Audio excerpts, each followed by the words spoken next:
Hey guys, tonight we're heading deep into the grime, grit, and very questionable grooming habits of the Middle Ages. And look, I'll be real with you. You probably won't survive this. Not because it's terrifying, but because it's just so slowly, wonderfully boring, perfect for sleep. So before you get comfortable, take a moment to like the video and subscribe, but only if you genuinely enjoy what I do here. Let me know where you're tuning in from and what time it is. Always fun to see who else is winding down around the world. Now, dim the lights, maybe turn on a fan for that soft background hum, and let's ease into tonight's journey together. So, imagine waking up in the year 1243. Your straw mattress smells like, well, it's better not to describe it.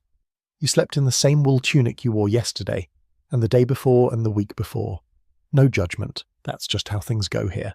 You sit up, scratch something you hope isn't lice, and the first thing you notice is how bad everything smells. But strangely, you don't mind, because everyone smells, like, bad. Not I forgot deodorant bad, more like I rolled in a fermented sheep bad. But here's the kicker. Despite what you've heard, people in the Middle Ages weren't completely disgusting. You've probably heard the old rumour that they didn't bathe for months or years. Not entirely true. In fact, many people, especially in cities, wanted to be clean. They had bathhouses, hot water, if they could afford firewood, and soaps made from animal fat and ash. The challenge? Staying clean was like drying off in a rainstorm. You'd wash, sure, but your clothes were still dirty, your bed was full of bugs, and you lived next to people tossing their chamber pot contents out of the window every morning. So yeah, hygiene was more about trying your best in a losing battle. Interestingly, medieval monks were some of the cleanest folks around. Not because they liked being fresh and minty, but because religious rules told them to wash their hands and faces regularly. Monastic rules, like those of St. Benedict, actually required hand-washing before meals and foot-washing rituals as a form of service. There's a sweet, sleepy image for you, a quiet stone monastery, candlelight flickering, and a line of monks humbly washing each other's feet in total silence. But let's not romanticize it too much. Cleanliness was relative. A peasant might wash their face in a bucket of cold water once a week. That's about it. Baths were communal, which meant sharing cloudy water with your entire family, or half the town if you lived in a village. A sort of medieval hot tub party minus the fun plus some frogs. And you've got to remember, the smell of dirty was totally normal. Think about it. If your whole world smells like sweat, mud and animals, that's just baseline. It's not offensive, it's homey. In fact, the only people who really got sniffed at, literally, were those who tried to smell different. Like wealthy nobles dousing themselves in imported rosewater or rare perfumes from the Middle East. To your average medieval person, that flowery smell, totally suspicious. Maybe even a little witchy. Now let's talk about public baths. These were surprisingly common, especially in places like Paris, London, and across parts of the Islamic world, which actually had better hygiene standards than much of Europe. People would go to bathhouses to soak, gossip, eat snacks, and, well, other things. Yeah, bathhouses weren't always just about cleanliness. Some turned into social clubs, or even fronts for brothels. Eventually this led to growing concerns from church leaders who saw bathhouses as dangerous places of temptation. By the 14th century, that scandalous reputation, combined with the outbreak of the Black Death, led to many bathhouses being closed. People suddenly became terrified that bathing opened your pores to disease. This kicked off one of the most uncomfortable health trends ever, avoiding baths on purpose to avoid getting sick. You'd just scrub your skin with linen cloths and throw on more perfume. The phrase better safe than sudsy may not have existed, but that was the vibe. Let's zoom in on one particularly strange idea, the miasma theory. This was the belief that bad smells caused disease, not germs, those hadn't been discovered yet, just foul air. That rotting pile of cabbage in the alley? Dangerous. A smelly goat in the courtyard? Possibly fatal. So instead of cleaning the source of the stink, people focused on covering it with strong scents. They hung posies from their belts, stuffed herbs into their clothes, and burned incense indoors. Did it work? Not really, but it made you feel like you were doing something, and sometimes that's enough. In wealthier homes, they might sprinkle rose petals on the floor to release a pleasant scent when stepped on. Kinda sweet, right? Until you realise they were trying to mask the stench of spilled food, mould, and probably something unspeakable from the corner. Still, points for effort. And there's a fun fringe fact for you. Medieval people believed that rubbing one's body with dry cloths was better than washing with water. The idea was that water softened the skin, made it weak, and opened the body to illness. So, rubbing your armpits with a dry rag, that was your shower. Kind of like medieval Febreze. Of course, there's a lot scholars still debate. Did peasants really avoid bathing, or were their habits just invisible to the record-keeping nobles and clergy? Did more frequent washing survive in warmer climates? How much of what we know comes from post-medieval writers trying to make their ancestors look backward and silly? Like most things in history, it's complicated, and probably smellier than we'll ever fully grasp. But for now, you've taken your first slow step into a world where hygiene is both strangely familiar and weirdly off, where people tried to stay clean in a place constantly trying to make them dirty again, where washing your hands could be a holy act, or a waste of precious firewood. And if you think this was gross, wait until we get to teeth. Your teeth hurt. You don't know why exactly, but there's this constant dull ache in your molar that makes you clench your jaw every time you chew something harder than boiled oats, which is most things, unfortunately. But it's 1287, and unless you know a barber surgeon who's not drunk that day, you're stuck with it. Toothache is just part of life, like cold feet and questionable soup. Welcome to medieval dental hygiene, where nobody's smiling much. And if they are, it's probably because they lost all their teeth years ago. You might think the Middle Ages were a total dental disaster, and yeah, kind of, but not always in the way you'd expect. In some ways, they actually had a head start. You see, sugar wasn't widely available in Europe until the late Middle Ages, and even then, it was expensive, imported, and mostly consumed by the super wealthy. So for most peasants, it wasn't sugar that rotted their teeth. It was time, and grit, and age, and also the fact that their bread was ground with millstones that left behind little specks of stone dust. Which means, yes, your daily loaf of bread might be sanding down your enamel every time you chew it. As for actual cleaning, well, they tried. Tooth powders made from crushed herbs like mint, sage, or salt were used by those who could afford or access them. Sometimes people rubbed their teeth with a linen cloth dipped in vinegar. Sounds refreshing until you realise vinegar's acid probably made things worse in the long run. Some people even chewed on twigs, using the frayed ends like a primitive toothbrush. Honestly, not a bad idea.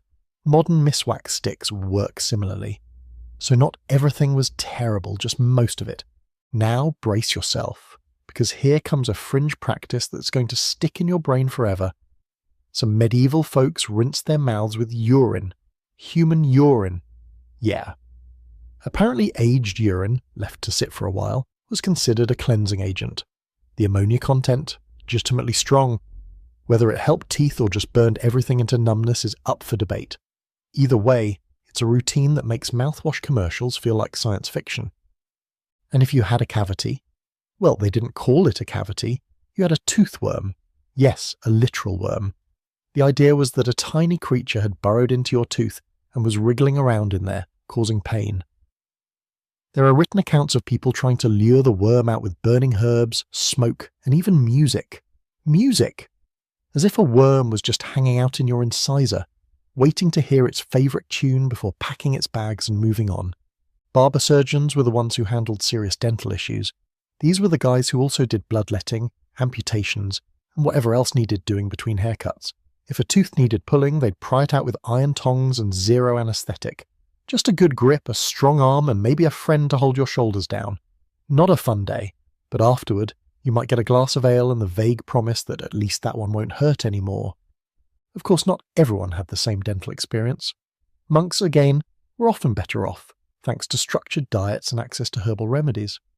Nobles, on the other hand, could afford expensive sweets and preserved fruits soaked in honey, which ironically wrecked their teeth faster. Archaeological evidence backs this up. Many high-status skulls from the late Middle Ages show severe tooth decay, while peasants' remains often reveal worn-down but cavity-free teeth. So maybe you're lucky to be poor. Tooth-wise, anyway. There's also something oddly comforting in knowing that even back then people worried about their appearance. Bad breath? Still embarrassing. Some medieval guides recommended chewing fennel seeds or cloves to freshen up before speaking with others. There's something kind of timeless about a peasant nervously popping a clove before talking to their crush at the market. Same insecurity, different millennium. Of course, scholars still argue about just how widespread these practices really were.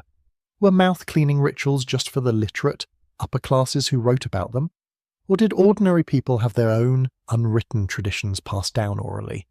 There's evidence from other cultures that chewing sticks and herbal remedies were common hygiene tools globally, so it's likely that some version of these existed across medieval Europe, even if they didn't make it into the dusty records we now read by candlelight. And while dental hygiene was hit or miss, teeth themselves played weird roles in medieval life.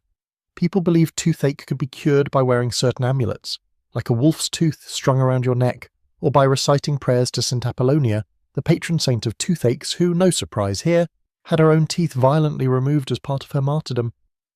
Because apparently pain and holiness were deeply intertwined. Oh, and just for fun, one bizarre medical text suggested planting a tooth in a field and letting it grow to remove the ache, like dental farming. There's no evidence this worked, obviously, but there's a slow comfort in imagining some poor guy burying his molar in a patch of barley and praying for relief. It's desperate, it's sad, and it's a little poetic. So tonight, as you lie in bed with your comfortable minty toothpaste and your gently humming electric toothbrush safely tucked away, just know that you're living in peak dental luxury.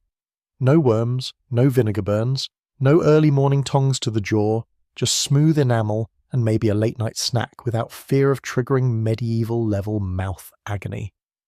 And if you do have a toothache, at least you don't have to play the flute at it. You're heading to the bathhouse today, which in theory should be relaxing. Warm water, clean skin, maybe a chance to scrub off the livestock aroma you've accumulated this week. But of course this is the Middle Ages, so things are all going to get weird fast. You walk into a steamy wooden building, your breath catching from the mix of moist heat and human musk.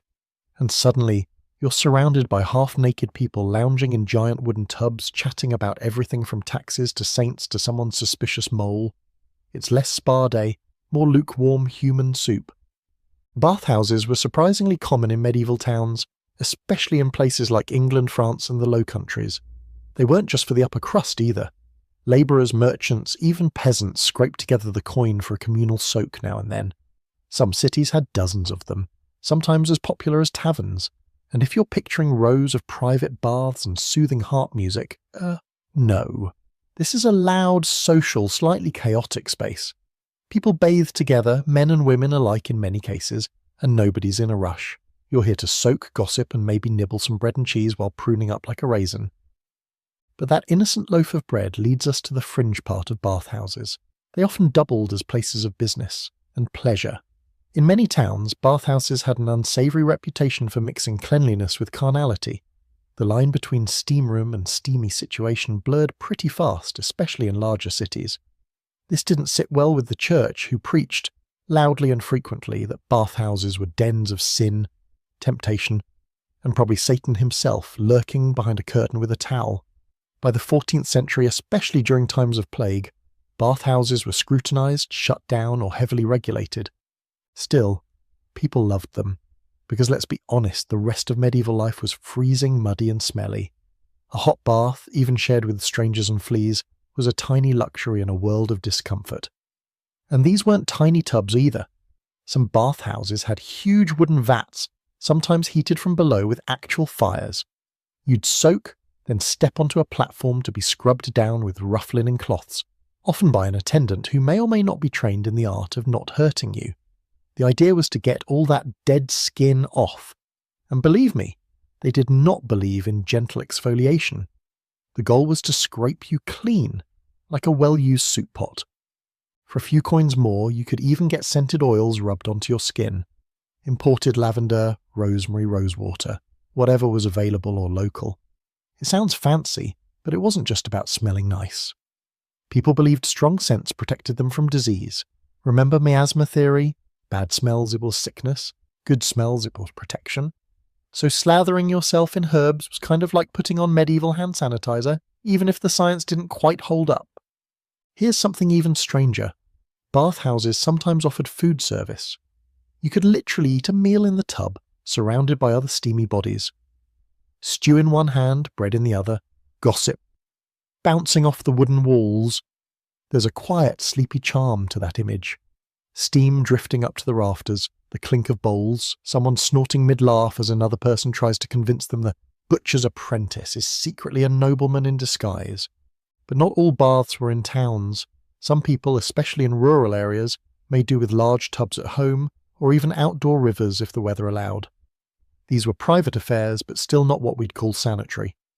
Water was hauled, reused, and probably shared with the entire household in sequence. You'd want to be the first in. By the fourth person, that water was more stew than bath. And speaking of stew, let's not forget what happened after you got out. You didn't have fluffy towels and a robe waiting. More likely you dried off with something scratchy and maybe still damp from last time, then put your same old clothes back on, because clean outfits were a luxury. So yes, you were technically cleaner, but still wearing that tunic that absorbed 3 months of goat-based living. There's one particularly strange record from 15th century Germany where couples were encouraged to bathe together before marriage. Kind of sweet, right? A joint pre-wedding scrub. But it wasn't just symbolic. People believed shared bathing could promote harmony, intimacy, and maybe ensure the couple smelled equally tolerable. Still, scholars debate a lot about how often people really bathed. The records are patchy, and what survives often reflects urban or noble life. Rural folk may have washed less, or just did it differently. Some historians argue the idea of rare bathing was exaggerated by later writers trying to make their ancestors look primitive, sort of historical shaming. Others think the bathhouse culture was genuinely vibrant and widespread until diseases like the plague and syphilis turned water into a threat instead of a cure. And there's that ever-present fear: open pores. By the late 14th century, more and more people believed that hot baths left you vulnerable to disease. Open pores meant bad air could sneak into your body. So ironically, the very act of cleaning yourself was seen as a health risk. Over time, many people started wiping themselves with cloths instead of immersing in water. Dry bathing, less effective, more socially acceptable, and much, much sadder. So here you are, slowly drying off next to a stranger who just offered you a hunk of bread, thinking maybe life isn't so bad, until you remember you've got to walk home in freezing wind and that you'll be sleeping in the same lice-prone woolens you arrived in. But for a few fleeting moments, you were warm, you were cleanish, you were part of a world that knew how to turn communal discomfort into a kind of strange shared comfort. Just don't think too hard about what's floating in the tub. The soap you're using tonight could probably strip paint off a wagon wheel. It's gritty, slightly greasy, and smells like a mix of wood ash and something that died last Tuesday. But in the Middle Ages, this stuff is as close to luxury as it gets. Because here's the thing, soap wasn't always a household staple. It was an ordeal, part chemistry experiment, part kitchen fire hazard, and depending on where you lived, it might also be considered suspiciously exotic. Let's dig into the scratchy, sudsy, vaguely dangerous world of medieval soap making. First off, soap wasn't new. People in ancient Rome, Mesopotamia, and even early Celtic tribes had versions of it. But by the early Middle Ages, much of that knowledge got patchy. In some places, soap was made in big, smelly batches by boiling animal fat, usually goat or cow tallow, with ashes. You had to collect wood ash from hardwoods and then mix it with water to make lye. Yes, lye, the caustic burn-your-skin-off chemical that still comes with warning labels today. The process was not gentle, and if you got the proportions wrong, your soap either wouldn't clean anything or would take a layer of skin off along with the dirt. So congratulations, you're standing in your grimy cottage, sweating over a cauldron full of bubbling tallow and lye, desperately trying not to poison yourself while making what might turn out to be medieval napalm in bar form. Not exactly a Pinterest craft. That's why soap making often became a trade. In cities like Marseille, Aleppo, and Venice, professional soap makers, often under guild supervision, refined the craft and produced better quality bars, some scented with olive oil or imported herbs. These soaps were smoother, more fragrant, and wildly expensive. If you had one of these at home, it meant you were probably a merchant, a noble, or married to someone who could successfully dodge taxes. Most people, though, used the homemade stuff, or they didn't use soap at all and just scrubbed themselves with cloth, sand, or handfuls of straw. Yes, straw. Interestingly, in Islamic regions of the medieval world, soap making was more advanced. They perfected recipes using vegetable oils, particularly olive oil, and introduced techniques that produced softer, less caustic bars. These soaps made their way to Europe through trade and conquest, and for a while, using that kind of soap was seen as foreign, sophisticated, and slightly suspect. Because nothing says luxury hygiene like a bar of imported Aleppo soap that your neighbour believes is a tool of the devil. That's not an exaggeration either. Soap had an awkward reputation. Some Christian scholars associated cleanliness with vanity, and vanity with sin, so smelling nice or scrubbing too often might get you a few judgmental stares at church. There were even sermons warning women against perfumed temptation and men against softness of the flesh, which, translation, meant stop moisturizing or God might notice. Still, people made soap anyway, especially in towns where you couldn't just roll in the river mud and call it a day. They used what they had: pig fat, wood ash, and water, and the result?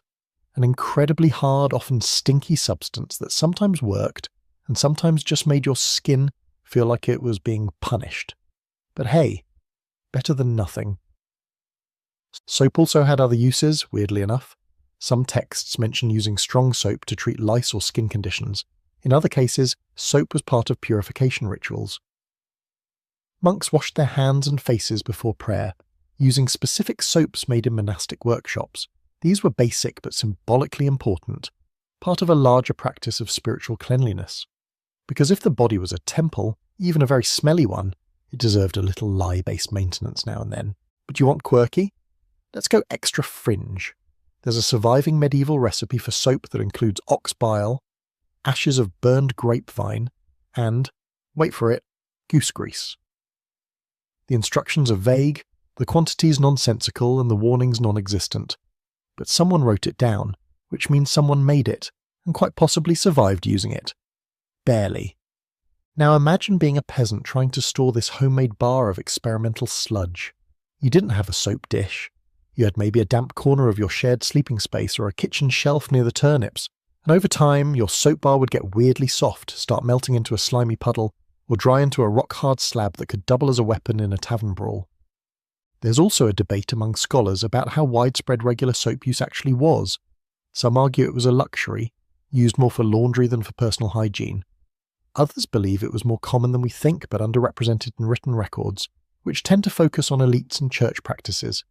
Maybe everyone had some rough chunk of it drying by the fire, but nobody thought to mention it because, well, it was just soap, not exciting unless it exploded. And that's something worth remembering. The past wasn't all filth and ignorance. People wanted to be clean. They figured things out. Trial and error, mostly error, but still. That humble, stinky bar of soap in your imagination right now, that was effort, that was time, that was animal fat rendered over hours, probably while kids screamed and the dog tried to eat the cooling lye bucket. So tonight, as you lather up in your perfectly balanced coconut-scented body wash, just picture some medieval villager standing by a bubbling cauldron of goat fat and firewood smoke, squinting into the steam and muttering, "Maybe if I add more ash." They didn't have pH strips or lab coats, just hope, trial runs, and a high tolerance for burns. And maybe, just maybe, their hands came out a little cleaner if they didn't melt first. You wake up itchy, not because you're sick or allergic, but because you made the classic mistake of sleeping too close to the hearth last night, and now you're full of soot and whatever mystery dust floats around in a thatched roof cottage. You'd think a good scrub would fix it, but you hesitate. Because, and this is going to sound completely backward, you're not sure if bathing is actually safe. In fact, you've heard it might kill you. Welcome to one of the stranger twists in medieval hygiene logic. Water can be dangerous, and not in the I can't swim way, in the this bath will let the plague into your body way. It wasn't always like this. Early medieval folks enjoyed bathing, and as we've already seen, bathhouses were bustling. But somewhere between the 14th and 16th centuries, a cultural shift started brewing, and it had everything to do with fear. Fear of disease, fear of temptation, and fear that your own body, exposed and relaxed in warm water, was basically a welcome mat for every nasty illness floating in the air. The popular theory at the time, open pores were an open invitation, literally. People thought the skin opened up in heat, and once it did, any disease nearby would slither right in. A hot bath? That was like shouting, "Come on in, bubonic plague, I just exfoliated for you." You can blame the miasma theory for that, the belief that bad air caused sickness. If the air stank, it must be full of disease. And guess what a steamy communal bathhouse full of sweaty bodies smelled like? Exactly. To many, it became obvious. Bathing wasn't just useless, it was risky. Suddenly, being clean was suspect. It was safer to stay dirty, let your pores crust over with grime like a protective seal. Filth as armour. Honestly, it's almost poetic in its grossness. And this fear didn't stay on the fringes. It reached kings and queens. Queen Isabella of Castile reportedly bathed only twice in her life, once at birth and once on her wedding night. Whether that's true or just dramatic propaganda, it tells you something about the image of cleanliness. It wasn't admirable. It was indulgent and potentially reckless. Being grimy meant you were strong, serious, holy even. Saints didn't bathe, why should you? But not everyone took this to the extreme. In some places, especially warmer southern regions like Italy or parts of Spain, people bathed more frequently. Public baths stayed open longer, and personal hygiene was still considered part of good living. In contrast, up north, where water was cold, firewood was expensive, and illness spread fast, the avoid the tub policy gained traction. By the 1500s, dry cleaning your body with cloths and scented powders became far more common, especially among the nobility, smelling decent without ever touching water. Now that was a skill. And let's be real, bathing in the Middle Ages wasn't like hopping into a modern shower with temperature control and a calming eucalyptus playlist. You had to boil water over a fire, pour it into a big wooden tub, often leaky, and hope your roof didn't drop a dead bird on you halfway through. Also, privacy wasn't really a thing.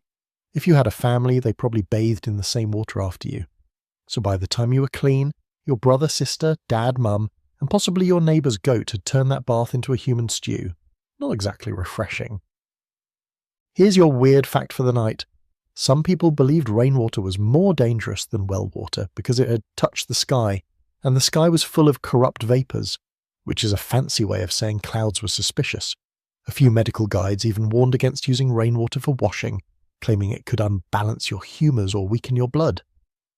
So if you're thinking, at least they could rinse off in a good storm. Nope, they were afraid of clouds. Now, if you were really fancy, you might have access to perfumed water. Royalty in particular had special tubs carved from marble or wood, and attendants who would mix oils and flower extracts into the water. Sounds luxurious, right? Until you remember they were still terrified of washing too often.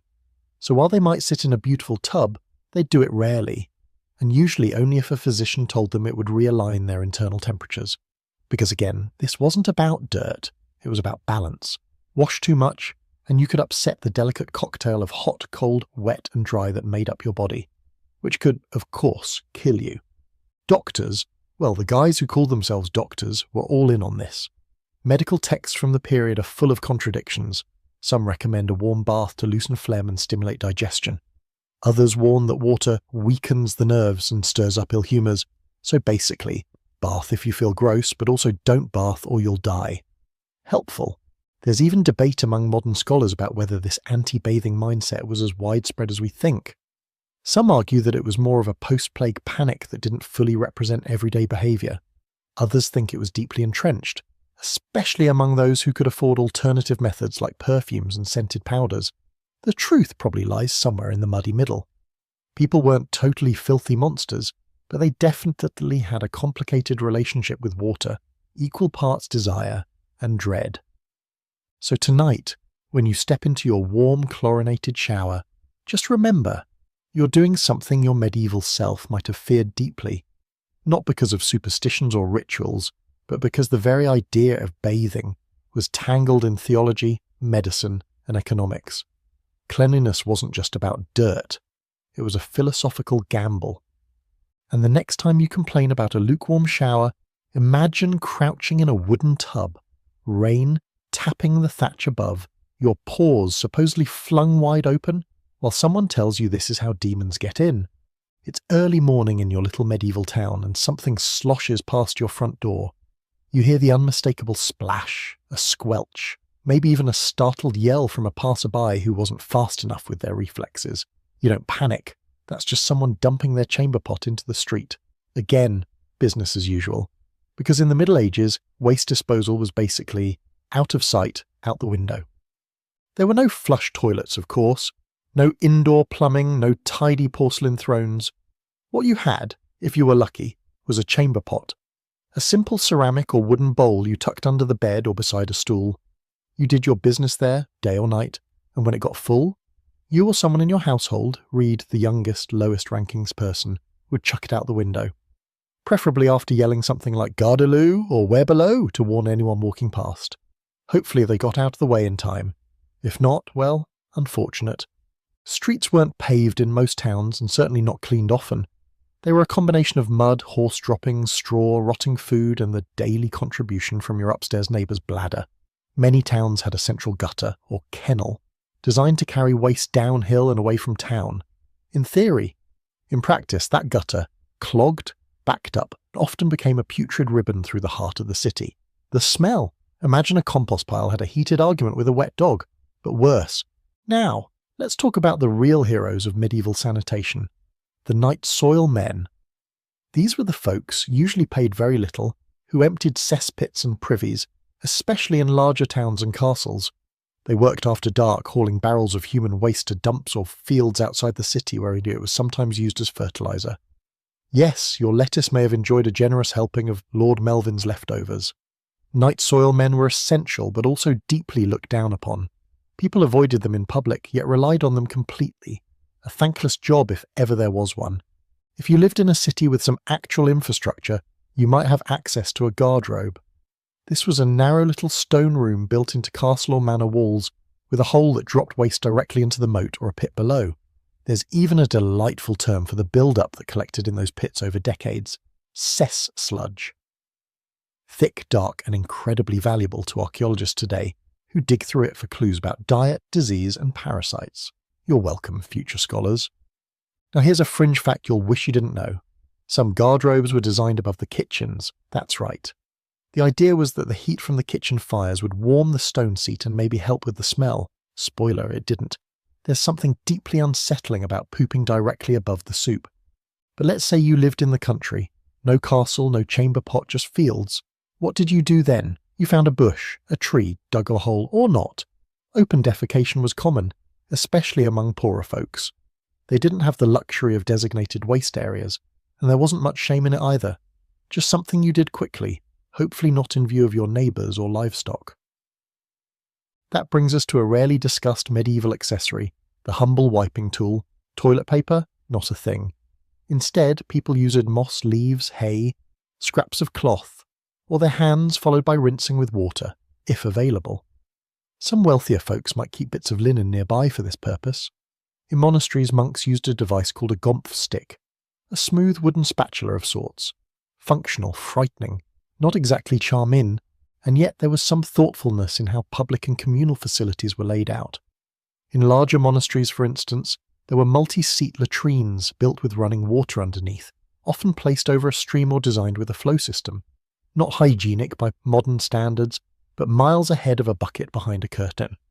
Some of these still exist today as eerie stone benches with evenly spaced holes, an echo of quiet shared moments in the most vulnerable human position. Of course, all of this waste had consequences. Disease ran rampant, particularly in dense cities. Cholera, dysentery, and other lovely ailments were part of daily life, not because people didn't care, but because they didn't understand germ theory. To them, the smell was the threat. If you could mask the odour, you could clean the air, which is why they threw down herbs, burned incense, or scattered rushes and lavender on the floor. It wasn't about covering filth with fragrance, it was about warding off death with something nice-smelling. The question scholars still chew on is this: did people think this was normal, and they even noticed the smell? Some argue that medieval noses were more accustomed to daily grime, and people genuinely didn't find it offensive unless it was extreme. Others think they did notice, but without alternatives, they just learned to live with it. Like background noise, but way worse. And then there's the philosophical side of it. Dirt and waste were seen as part of the divine order. You were born, you lived, you excreted, and you died. Trying to hide that reality too much was almost vain, unnatural. Medieval culture had a strange mix of reverence and practicality when it came to bodily functions. Everybody did it, even the king, so why act like it was shameful? So tonight, as you flush your sleek ceramic water-saving toilet with its chrome lever and soft close lid, take a moment to appreciate it. No yelling out the window, no chamber pot shuffle. No stepping into the street and praying the upstairs neighbour had good aim. You live in a world of sewer systems and sanitation codes, a world where people are paid to make sure you never have to think about this stuff. Unlike the guy walking past your window in 1345 who just got hit with your leftovers again. You're walking through a crowded medieval market when the smell hits you. It's not the fishmonger's table or the pig pen in the corner. Those are pretty standard. This scent is sharper, sweeter, maybe floral, and somehow it doesn't belong. You follow your nose through a maze of mud and animal dung and sweaty wool until you find her, a woman with flowers braided into her hair, a sachet of herbs hanging from her belt, and what looks like a lemon peel tucked into her sleeve. She smells nice, and that, in the Middle Ages, makes her instantly suspicious. Let's talk about medieval scent culture, because people did care. They didn't walk around joyfully festering in their own grime. In fact, scent was a huge part of daily life, not just for comfort, but for health, protection, even morality. A good scent wasn't just pleasant, it was virtuous. A bad one, dangerous. You stank, you sinned, you suffered. That was the trifecta. So people did what they could to smell better, or at least less terrifying. Perfume existed, though it wasn't like the alcohol-based sprays we know today. Instead, it came in the form of scented oils, vinegars, pastes, sachets, and incense. Some were dabbed on skin, others were placed in clothing folds, tucked under pillows, or worn around the neck in pomanders, those little metal or wooden balls filled with herbs and resins that jingled slightly with every step. They were part fashion accessory, part protective amulet, part, please don't judge me, I tried. The ingredients were wild and wonderfully inconsistent. Rosewater was hugely popular, made by steeping rose petals in water and used for everything from perfume to cooking to facial rinses. Lavender, sage, rosemary and bay were common in sachets. The elite could access musk, ambergris or civet, musky animal secretions that today would earn a phone call to animal control, but back then were the Chanel No. 5 of the day. Expensive, exotic, probably made by someone in Persia or Egypt and carried to Europe on the backs of a dozen tired camels. Of course, the average peasant wasn't wearing imported musk or distilled rose oil. They worked with what grew nearby: juniper, thyme, mint, crushed herbs rubbed into the skin, bundles hung inside tunics. Some people even carried little cloths soaked in vinegar to press against their nose in crowded places. It didn't just smell nice, it was armour against disease, miasma theory again. Bad air kills you, good air saves you. And this led to some truly quirky practices. Some wealthier women would place sliced citrus peels inside their gloves so their hands always smelled like fruit. Others put cloves into their shoes or scented wax in their hair, not just for the delight of it, but because they believed smell could influence the soul. A pure scent meant a pure heart. A foul smell? Well, guess who's probably going to hell? That brings us to the fascinating and totally creepy intersection of hygiene and morality. Good smell equaled goodness. Bad smell meant sin. And in a world where plague was blamed on divine punishment, smelling bad wasn't just socially awkward. It was spiritually damning. This created a kind of sensory class divide. If you were rich enough to afford scents, oils and herbal balms, you could at least pretend to be righteous. If you stank like a turnip farmer in August, maybe you had some explaining to do. But even the nobility struggled. Castle life was stuffy and smoky, ventilation was a joke, you had unwashed dogs, sweaty servants, and the occasional decomposing boar carcass hanging in the pantry. So nobles fought back with scent. They lined their walls with fragrant herbs, burned incense daily, and sometimes even washed their clothing in scented water. Not because it helped, just because it made suffering feel fancier. There's a hilarious but true fringe story about Charles VI of France, who believed his body was made of glass and might shatter. He avoided bathing and preferred to be surrounded by scented oils instead. His physicians encouraged this, believing strong aromas could keep his fragile body solid. No word on how that worked out, but we can guess. Poorly. Then there were plague doctors. You've seen the beaked masks, right? They weren't for style. Those long snouts were stuffed with herbs, spices, and dried flowers. The idea was that by breathing only through scented filters, the doctors could avoid catching the plague. Again, not accurate science, but the intention was there. Breathe in goodness, block out death. It wasn't just humans either. People perfumed their homes, their beds, even their animals. Horses had herbal garlands, dogs wore scented collars, monks sprinkled rosewater on monastery floors. You name it, someone tried to make it smell better. And when the stench of life crept back in, as it always did, they simply doubled down. More sage, more mint. burn another handful of bay leaves. Maybe tomorrow won't reek quite as much. And yet, despite all the effort, the scholarly debate continues. Were medieval people constantly fighting stench or just occasionally masking it when it got too strong? Did the elite really smell better or just different? Was scent more about health or hierarchy? It's hard to say because most records were written by people who had access to herbs and perfumes and didn't often describe the lives of those who didn't. But the archaeological evidence, the scented pots, pomanders, herbal bundles, suggests a deep daily relationship with smell across many classes.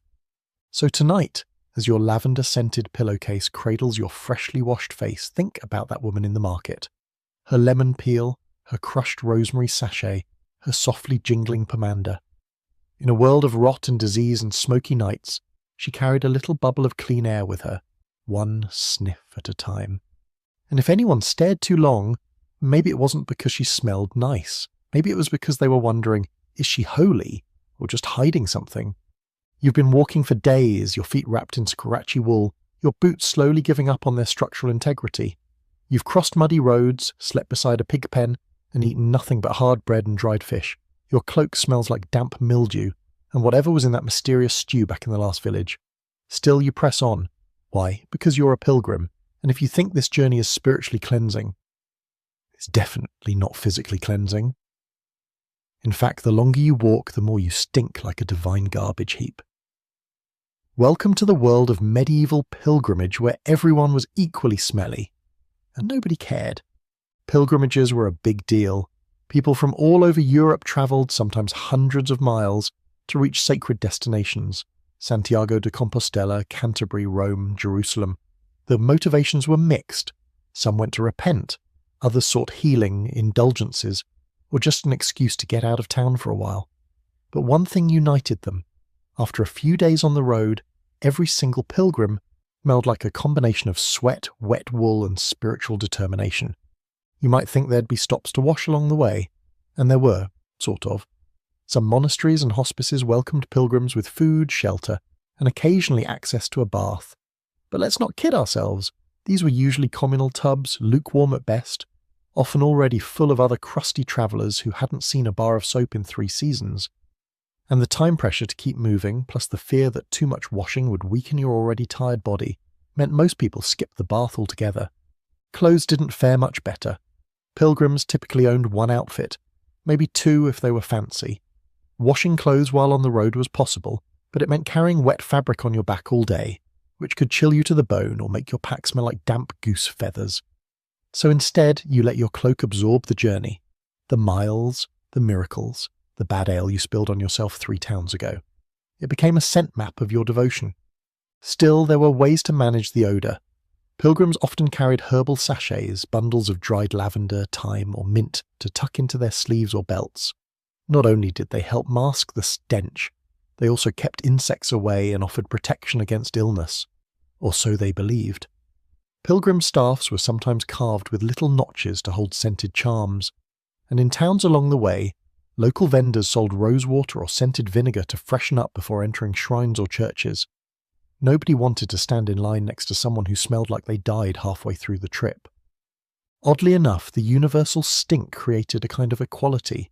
Rich or poor, noble or peasant, everyone was trudging through the same mud, under the same sun, stewing in their own spiritual broth. Status blurred. Smell levelled the playing field. You could be a duke and still look and smell like a goat herder after a week on the road. In some ways, the smell was the badge, proof of sacrifice. You weren't just strolling through the countryside, you were suffering. And suffering was holy. You gave up your comforts, your routine, your bath privileges, all for a glimpse of a relic or a whispered prayer at a holy site. Pilgrims returned home with badges and tokens, but also with lice, cracked feet, and the kind of body odour that could be carbon dated by archaeologists. There's a strange fringe belief that grew out of this, that a certain kind of holy stink was pleasing to God. Some saints were described as giving off sweet smells when they died, incorruptible bodies that smelled like flowers. So naturally, some began to speculate that the smell of piety wasn't always unpleasant. Maybe that funky pilgrim musk. Maybe that was the scent of devotion.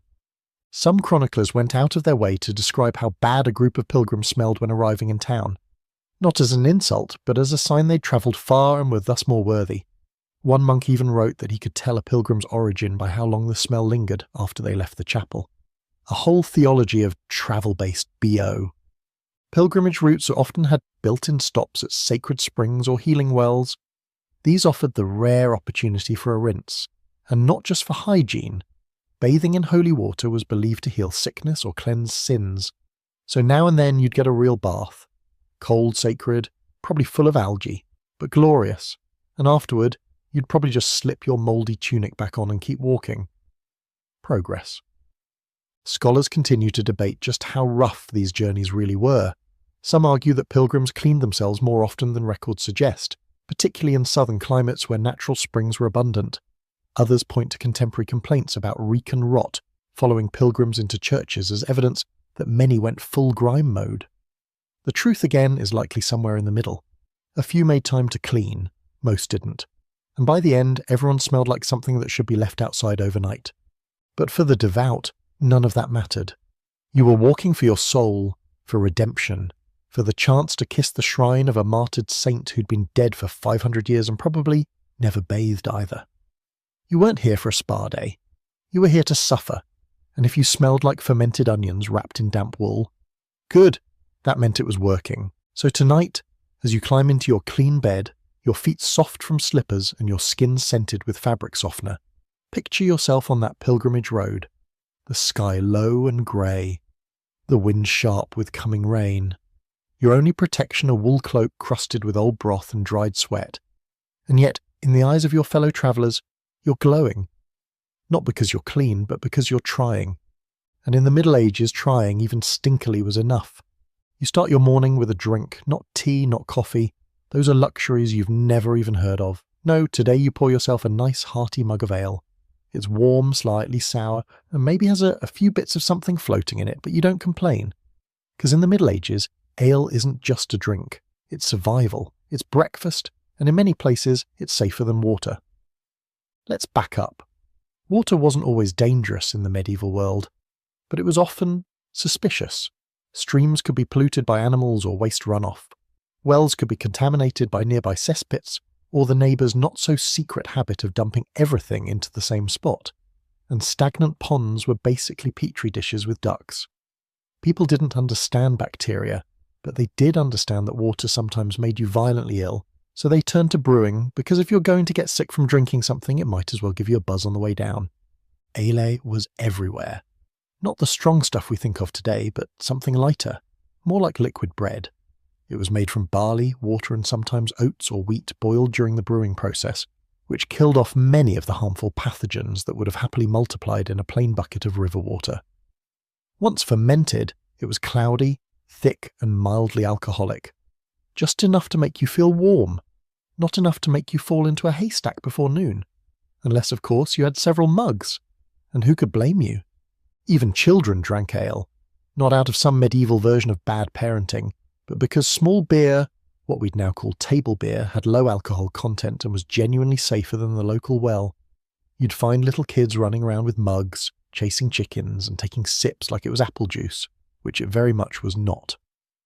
But you try telling a 5-year-old to drink from the frog pond instead. Not happening. There were entire households, especially among peasants, where the act of brewing was a daily or weekly ritual, almost always handled by women. Alewives, as they were called, were crucial to the local economy. They brewed small batches, sold them from their homes or doorsteps, and became local legends in the process. You knew which neighbour's brew would knock you sideways, and which one added too much bog myrtle, and made everyone hiccup for 3 days straight. It was trial and error, sometimes heavy on the error. And speaking of bog myrtle, there's your fringe detail for the night. Before hops became standard in brewing, people flavoured their ale with all kinds of herbs. Yarrow, heather, mugwort, and yes, bog myrtle, a plant with a lovely name and a deeply strange taste. These herbs weren't just for flavour. They were believed to have preservative or even medicinal properties. Hops, which give beer that bitter edge we know today, didn't become widespread in England until the late Middle Ages, and even then some folks thought they were foreign, dangerous, or just downright rude. Hopped beer was something the Germans did. You know, them. In larger towns, brewing became more centralised. Monasteries had some of the best breweries and monks took it seriously. Beer wasn't just sustenance, it was spiritual. After all, God made barley, and fermentation was kind of magical. Monastic breweries followed detailed recipes, maintained quality, and in many cases, created early versions of the beer styles we know today. Trappist ales? Their great-great-grandparents might have been bubbling away in a barrel behind a cloister wall in the 1200s. Of course, drinking ale all day came with its own problems. Not everyone could handle it. Chronic drunkenness was a thing, even if most medieval ale had less punch than modern beer. People built up a tolerance, sure, but you still had those villagers who took it too far. There are records of men falling into wells trying to ride pigs or singing love songs to chimney sweeps after 3 too many mugs. The Middle Ages were chaotic enough sober. But here's the paradox. Even though ale was everywhere, being drunk wasn't always accepted. The church warned against drunkenness as a sin, not the drinking itself, just the overindulgence. Like most things medieval, it was about balance. Drink enough to avoid dying of dysentery, but not so much you forget your own name and try to wrestle the parish priest during Vespers. Moderation, medieval style. And still the debate goes on. Some historians argue that the idea of ale as a water substitute has been exaggerated, that clean water was used for drinking in many places, especially rural areas with fresh springs. Others stand firm. The boiling and fermenting process made ale safer, and that made it the beverage of choice. The truth is, it probably depended on the season, the location, and whether or not someone upstream had just dumped a goat carcass into the river. So tonight, picture yourself sitting by a smoky hearth, your hands wrapped around a wooden mug. Your ale is thick, lukewarm, and has a vaguely bread-like smell. You sip it slowly, it fills your belly. It takes the edge off the morning chill. And even though you'll drink it again at midday and supper, you don't get bored of it. It's part of life, like wool cloaks, cold floors, and the occasional leech. And the best part, you know it won't give you the runs. Probably. You sit down to dinner, and right away you know something's off. The meat smells aggressive, like it's been alive a little too long after dying, if that makes sense. The colours are shade darker than usual. The texture suspiciously slippery. But no one else at the table seems alarmed. In fact, they're already tearing in with their hands, laughing, talking, dipping hunks of bread into juices you pray weren't scraped off the kitchen floor. So you take a breath, say a prayer, and take a bite. It's tough, salty, and oddly spicy. Congratulations, you're experiencing the culinary wonders of medieval meat preservation, where if your stew doesn't try to escape the bowl, you consider it a good day. Food in the Middle Ages wasn't always bad, but it was limited. Preservation was a constant struggle. There were no fridges or freezers, no cling wrap or cold storage. Meat was salted, dried, or smoked to keep it from turning rancid. Sometimes it worked, sometimes it didn't, which is why spices became the medieval cook's best friend. And also why they were so incredibly expensive. Pepper, cloves, nutmeg, cinnamon, these weren't just flavour enhancers, they were survival tools. You weren't seasoning for fun, you were seasoning to survive the experience. The idea that spices were only used to mask spoiled food is debated. Some historians argue that meat was mostly eaten fresh, especially among the upper classes, and spices were more about showing off wealth than hiding rot. But let's be real, if you've just spent a week transporting a side of beef across half a county in midsummer, you're going to throw every spice in the cupboard at it and hope it stops twitching. Which brings us to the medieval love affair with heavily seasoned dishes.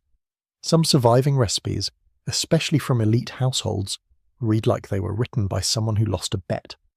Pork with almond milk, raisins, ginger, saffron and rosewater, sure. Fish soaked in vinegar, honey and cinnamon, why not? The goal was complexity, intensity, and enough layers of flavour to distract you from the underlying reality. This probably shouldn't be eaten, but we're going to do it anyway. The wealthy often had access to fresh meat from nearby estates or live animals butchered on demand. But even they weren't immune to the occasional off chicken. Hence the kitchens in castles and manors were often located far from the main hall, not just to manage smoke and noise, but to keep the less than pleasant smells away from polite company. Out of sight, out of nostril. Peasants, on the other hand, didn't eat much meat at all. It was expensive, taxed, and often reserved for feast days. When they did get some, it was usually in the form of salted pork or bacon, which could last longer, thanks to a generous coating of salt and lots of drying. Or it might be offal, organ meats that no one else wanted. Hearts, livers, kidneys, boiled, spiced, and served with cabbage. If you were lucky. If not, you ate gruel again. Fish was a common meat substitute, especially during religious fasts, which were frequent and strictly observed. Lent, Fridays, vigil days, they all meant no meat. So dried cod, herring and eel were everywhere. Eel pies were actually popular, let that image sink in. A pie full of eels, and people liked it. Fringe fact of the night?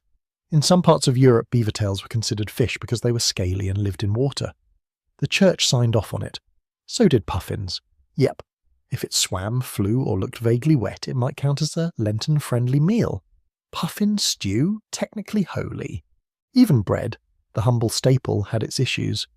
You'd think it was a safe bet, but the grain was often contaminated with fungus, especially rye. One in particular, called ergot, caused hallucinations, muscle spasms, and in extreme cases, death.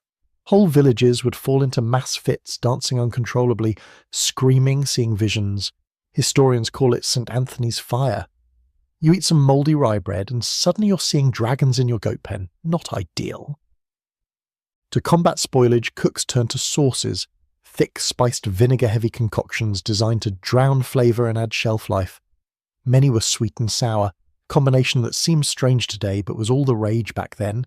You'd roast a chicken and then smother it in something that tasted like pickled fruit punch, or boil pork with prunes and cinnamon and serve it cold. If that sounds odd to you, imagine how it tasted to someone who had never had chocolates or tomatoes, potatoes or chili peppers. Didn't exist yet. Scholars still debate how widespread the use of spices was. Some think only the rich could afford them in quantity. Others argue that even peasants sometimes accessed small amounts. Peppercorns passed down in inheritance documents, cloves purchased for weddings or funerals. What's certain is that spices were status. If your food smelled exotic, you were winning, even if it made you gag a little. Presentation mattered too. For banquets, dishes were often dyed with natural colours. Saffron for yellow, beetroot for red, spinach for green. You might serve a roasted swan with its feathers reattached, posed like it was about to take flight. Or a meat pie shaped like a castle, complete with little pastry battlements. It was a culinary arms race. Who could outfeast whom, even if half the guests left with indigestion and regrets. So tonight, as you open your fridge to a selection of safe, regulated, neatly labelled food, consider what you've avoided. No guessing if the mutton's just a little sour. No scraping mould off your bread and hoping it's the harmless kind. No eel surprise or beaver tail fillet. Just options, temperature control, and the quiet satisfaction of knowing you're not hallucinating because of breakfast. Medieval people didn't expect food to be perfect. They expected it to be edible enough, and if it wasn't, well, that's why you wash it down with ale. The bread in your hand is rock hard, slightly grey, and covered in what you hope is flour. You knock it against the table just to be sure it's edible, and it makes a dull thunk like a small drum. That's how you know it's good. Welcome to the daily loaf of the Middle Ages, where bread is life, but also a little dangerous, occasionally psychedelic, and sometimes used as an eating utensil. Grab a slice and hold on tight. Bread was the cornerstone of medieval diets across Europe. Whether you were a wealthy noble or a dirt-poor farmhand, you ate bread. Lots of it. The quality, though, varied wildly depending on your status and where you lived. Nobles got the good stuff, fine white bread made from sifted wheat flour known as manchet. It was soft, pale, and baked by professionals. If you were high-ranking enough, someone might even test your bread for poison before dinner. Just another perk of being rich and paranoid. Peasants, meanwhile, got what was called maslin, a hearty, dense bread made from a mix of grains like rye, barley, and whatever else they could scrounge together that season. It was filling, yes, but also heavy and sometimes gritty. And here's the reason: the grain was ground in stone mills, which occasionally let tiny bits of stone dust or grit into the flour. Over time, this wore down your teeth, so by age 40, you were probably chewing with stumps and swallowing carefully. You didn't just eat bread, you sandpapered your molars with it. Still, bread wasn't just food, it was infrastructure. Literally. In many households, especially the poorer ones, bread doubled as a dish. You'd take a hunk of stale loaf, called a trencher, and pile stew, meat, or vegetables on top. After the meal, you had 3 choices.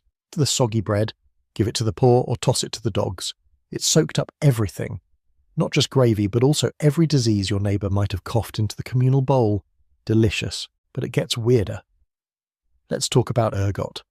This fungus infects rye, and when consumed it can cause convulsions, hallucinations, burning sensations in the limbs, and even death.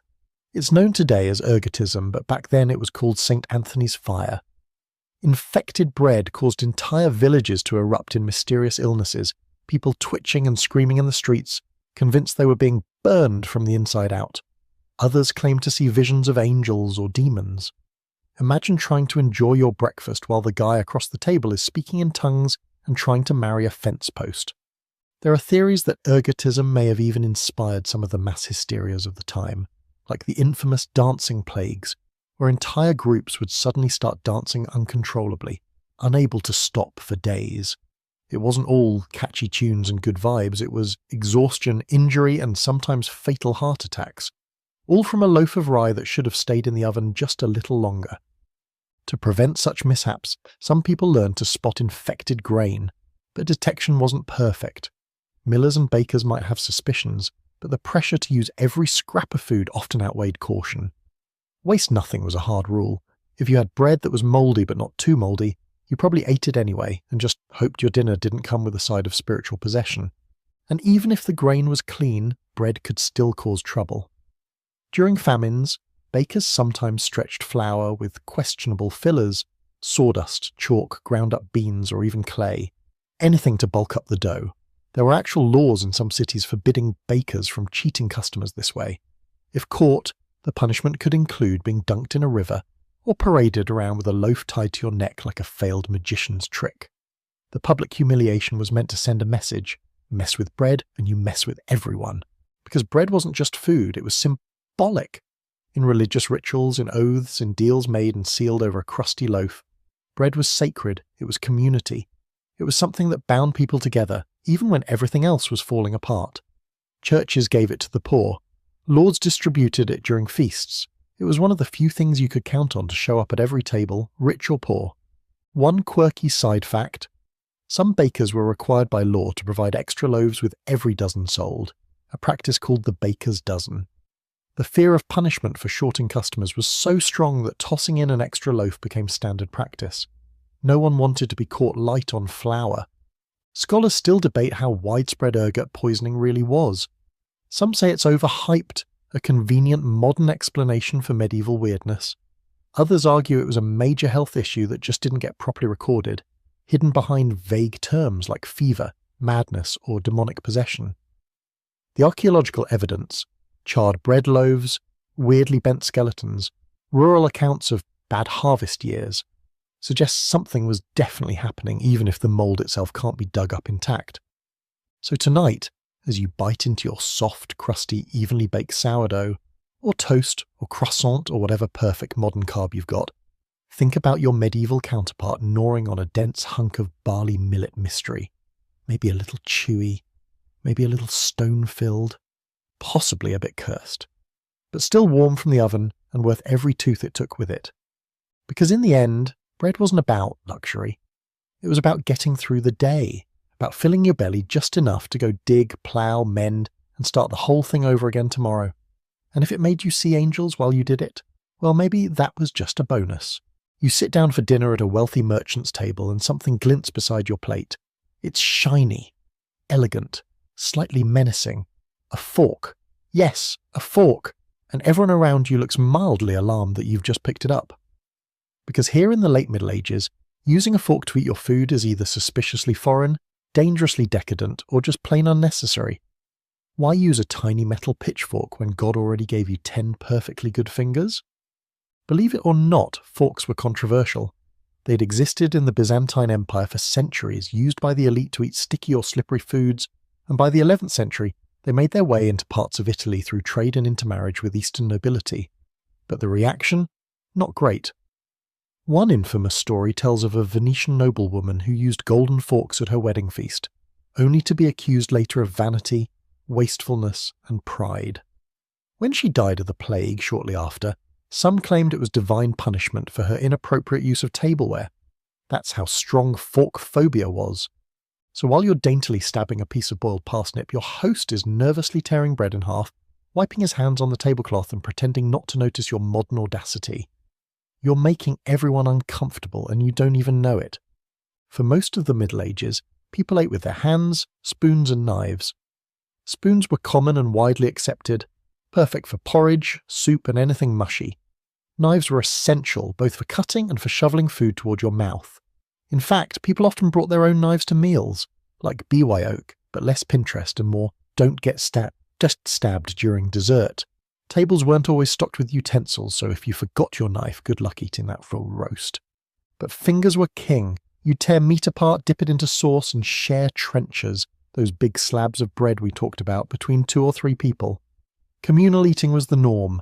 Manners mattered, but they were different from ours.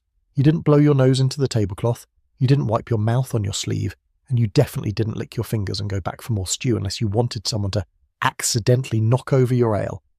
Still, using your hands wasn't considered crude. It was normal. Eating with utensils, especially forks, was seen as overly delicate, too fastidious, or even effeminate. There are records of people mocking those who used forks, calling them vain or foreign. In many places, particularly in Northern Europe, forks didn't catch on widely until the 17th century. That's hundreds of years of people thinking, why would I poke my meat with this weird mini spear when I can just grab it like a maniac? The fork did have its defenders, especially in Italy, where it slowly gained popularity in the 14th and 15th centuries. Wealthy households began using 2-pronged versions, still not for every meal, but for certain ones, like pasta. Yes, pasta. Imagine trying to eat long noodles covered in garlic and olive oil using only your fingers and a knife. Things get slippery. The fork finally had a clear advantage. And let's not forget the fringe angle. Some church authorities genuinely believed forks were unnatural. They argued that using them was an insult to God's design. Hands were sacred tools, uniquely human. Replacing them with utensils, especially ones associated with pagan empires, was viewed by some as a form of culinary heresy. Eating with a fork wasn't just weird, it was morally suspicious. After all, who wants to be caught looking like a Byzantine dandy when you could just gnaw politely from a hunk of boar? Meanwhile, other parts of the world had no problem with forks. In Persia, the Middle East, and China, specialized utensils were common, and no one blinked. But Europe, for reasons both theological and practical, took its time. Maybe it was a resistance to change, maybe it was a love of tactile eating, or maybe, just maybe, people really didn't want to wash extra silverware. Spoons, by contrast, got a free pass. People loved them. They were carved from wood, bone, horn, or metal, and often decorated with family symbols or prayers. Some were even worn on belts, ready to scoop at a moment's notice. In fact, the giving of a spoon to a godchild became a tradition, hence the phrase, born with a silver spoon in your mouth. Not a comment on your eating habits, but on your inheritance status. Knives, too, were ubiquitous, but double-edged ones were discouraged at the table. Too dangerous, too many accidental duels over goose legs. So diners carried single-edged blades, ideal for slicing meat and occasionally proving you weren't the sort of person to eat like an animal. Unless, of course, you wanted to look fierce, then you'd chew straight off the bone and ignore the stares. So when did the fork finally win people over? Slowly, awkwardly, and mostly thanks to the Renaissance obsession with refinement. By the 16th and 17th centuries, as courts became more formal and table manners more rigid, forks started appearing more often, especially among the upper classes. Etiquette books began to recommend them. Dishes became more complex and required precision. Also, powdered wigs and brocade sleeves made finger eating problematic. You tried dipping your hand in stew while wearing 2 feet of lace. Even then, resistance lingered. In England, forks were a curiosity well into the 1600s. Thomas Coryat, a travel writer, was mocked for praising the fork after visiting Italy. His friends actually nicknamed him Furcifer, meaning fork bearer. The ridicule was real, but slowly practicality won, and by the 18th century forks had secured their spot at the table. But back here in your medieval moment, you're still the weirdo poking your pie with a tiny trident. People are watching, you feel the judgment, you put the fork down, you tear off a piece with your hand, smear it with sauce and nod. Everyone relaxes. That's better. That's how it's done. Tonight, as you absent-mindedly twirl spaghetti with a fork while scrolling on your phone, remember, that dainty little tool had to fight centuries of suspicion, mockery and food-flinging fingers to get where it is. You're not just eating, you're participating in a hard-won victory for hygiene and coordination. So give your fork a little nod of thanks, and maybe don't stab your boiled turnip with it in front of a medieval baron. You walk into the great hall expecting grandeur, gold roasted meats, jewelled goblets, and servants fanning noble foreheads with peacock feathers. And sure, some of that's here. There are long wooden tables covered in food, candles flickering in tall iron holders, and the lord of the manor sitting at the high table under a faded tapestry. A roasted peacock propped upright in front of him for dramatic effect. But something's off. The bread is hard, the meat is lukewarm, and that roasted peacock, it looks better than it tastes. Welcome to the royal diet. Extravagant, opulent, and, let's be honest, frequently awful. We tend to imagine that medieval kings and queens dined like fantasy novel characters. Delicate venison, flawless pastries, feasts that lasted for days. And yes, they did eat a lot, and it did last for days. But good food, that's another matter. Royalty ate lavishly, yes, but lavish didn't always mean delicious or nutritious. The menus were long, the portions absurd, and the flavour profiles completely dominated by medieval culinary theory, which unfortunately was less balanced palate and more, let's boil this chicken and dump it in cinnamon. At the heart of this culinary chaos was the concept of the four humours: hot, cold, wet and dry. Everything you ate had to be balanced to match your body's temperament. If you were naturally cold and moist, you might be prescribed hot and dry foods, say roasted lamb with mustard. A royal physician might advise the king to avoid cold fruits or raw vegetables, which were believed to destabilise the body's natural order. So salads, rare, fruit, only cooked. Fresh tomatoes and potatoes didn't exist in Europe yet. Basically, the royal menu was a high-stakes chemistry experiment, with a touch of astrology thrown in for flair. So what did they eat? A lot of meat. Pork, beef, venison, boar, swan, heron and peacock, especially if it looked impressive. Presentation was everything. Dishes were sculpted, dyed with natural pigments and arranged to impress. Imagine a roast pig with a golden apple in its mouth, flanked by pies shaped like castles, and a giant jelly tower jiggling with barely contained ambition. If it looked like it might wobble off the table and file for independence, it was probably a hit.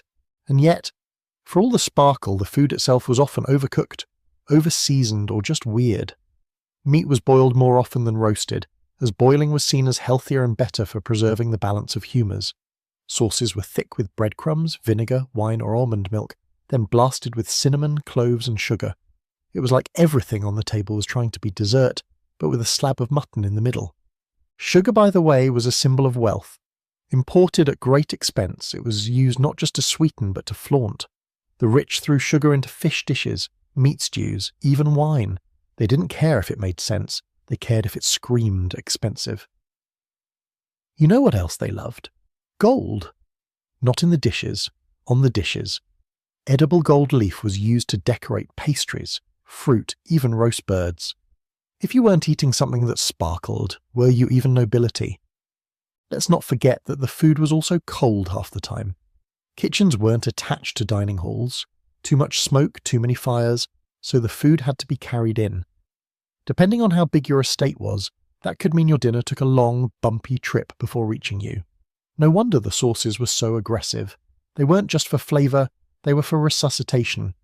And then there's the fringe fact for tonight.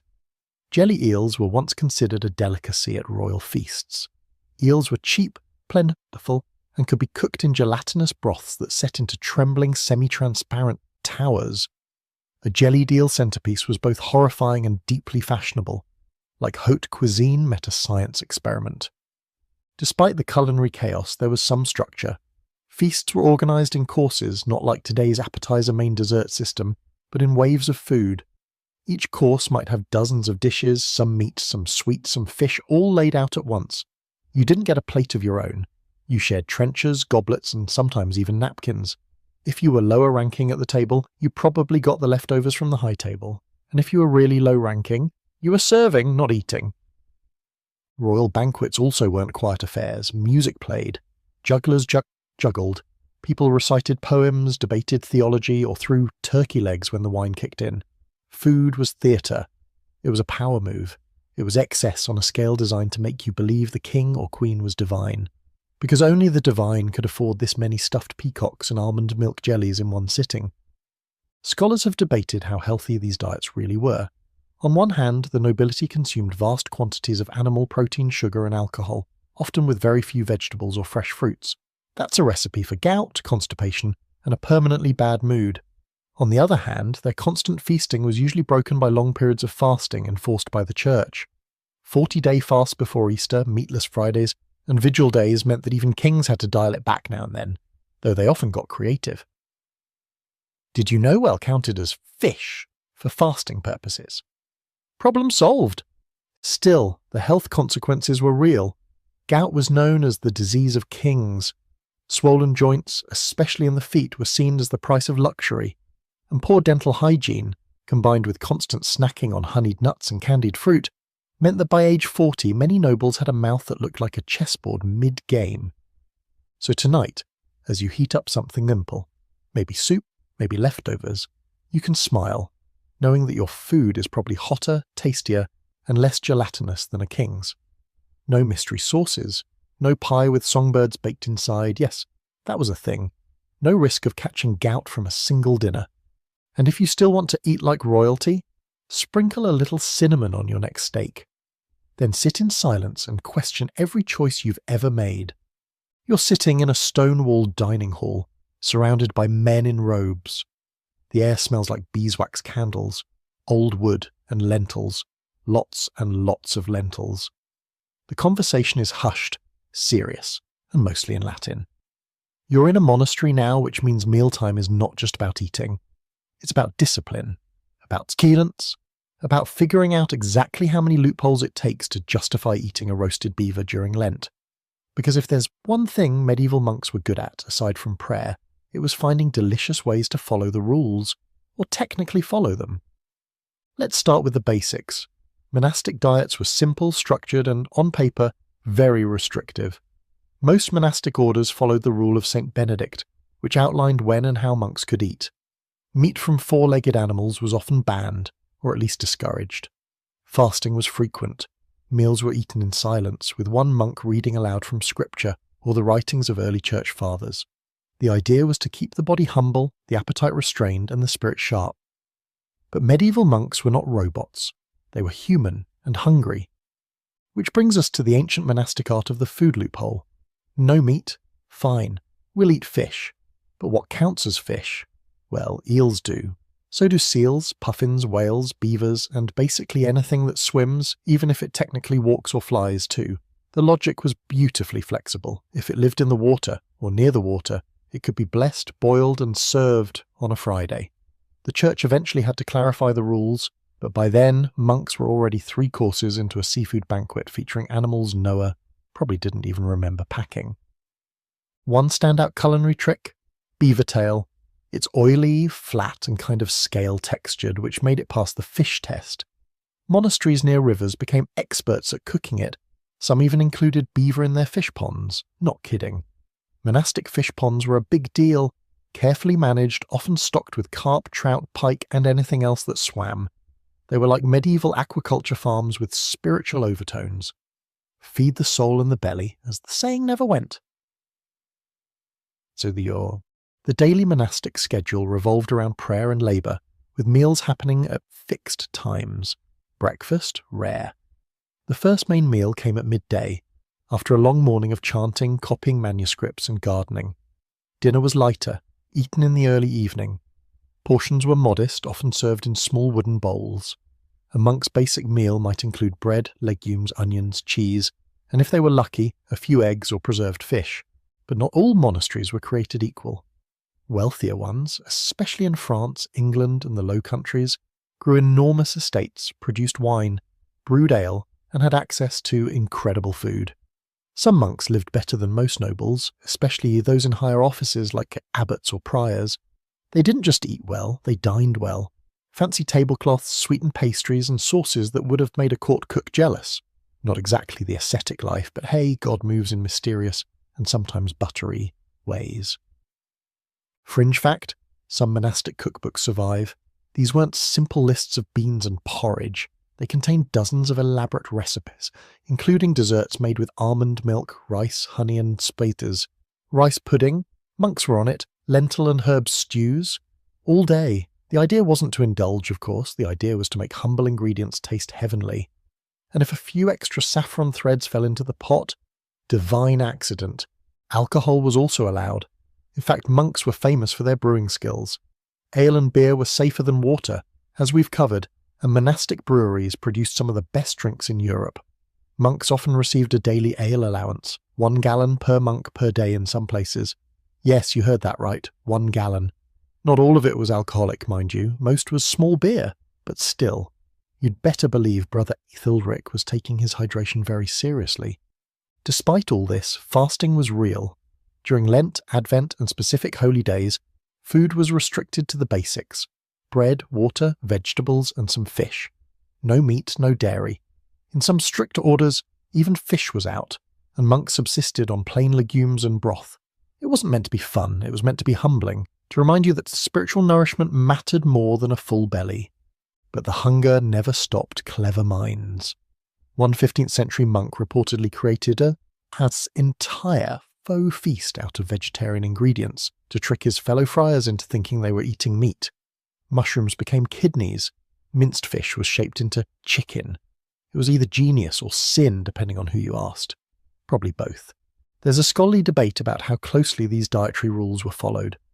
Some argue the stricter monasteries really did stick to the rules, eating plain food in silence. Others point to archaeological remains, kitchen tools, animal bones, even wine storage that suggest a livelier reality. In truth, the experience varied dramatically. Some monks fasted and prayed with iron discipline. Others made an entire eel pie and told God it was for spiritual research. So tonight, when you sit down with your bowl of pasta or box of leftovers, think of the monk in his quiet refectory, spooning up lentil stew in solemn melon and meissen, already planning how to convince the abbot that beaver tail counts as fish. There's something both earnest and delightfully human about it all. These weren't hedonists pretending to be holy. They were hungry people trying to do their best under a lot of rules. And if dinner turned into a theological negotiation now and then, well, so be it. Salvation, after all, might just come in the form of a very convincing mushroom.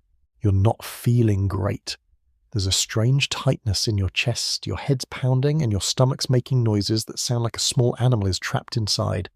If you were living in the 21st century, you'd Google it, panic, and end up convinced it's fatal.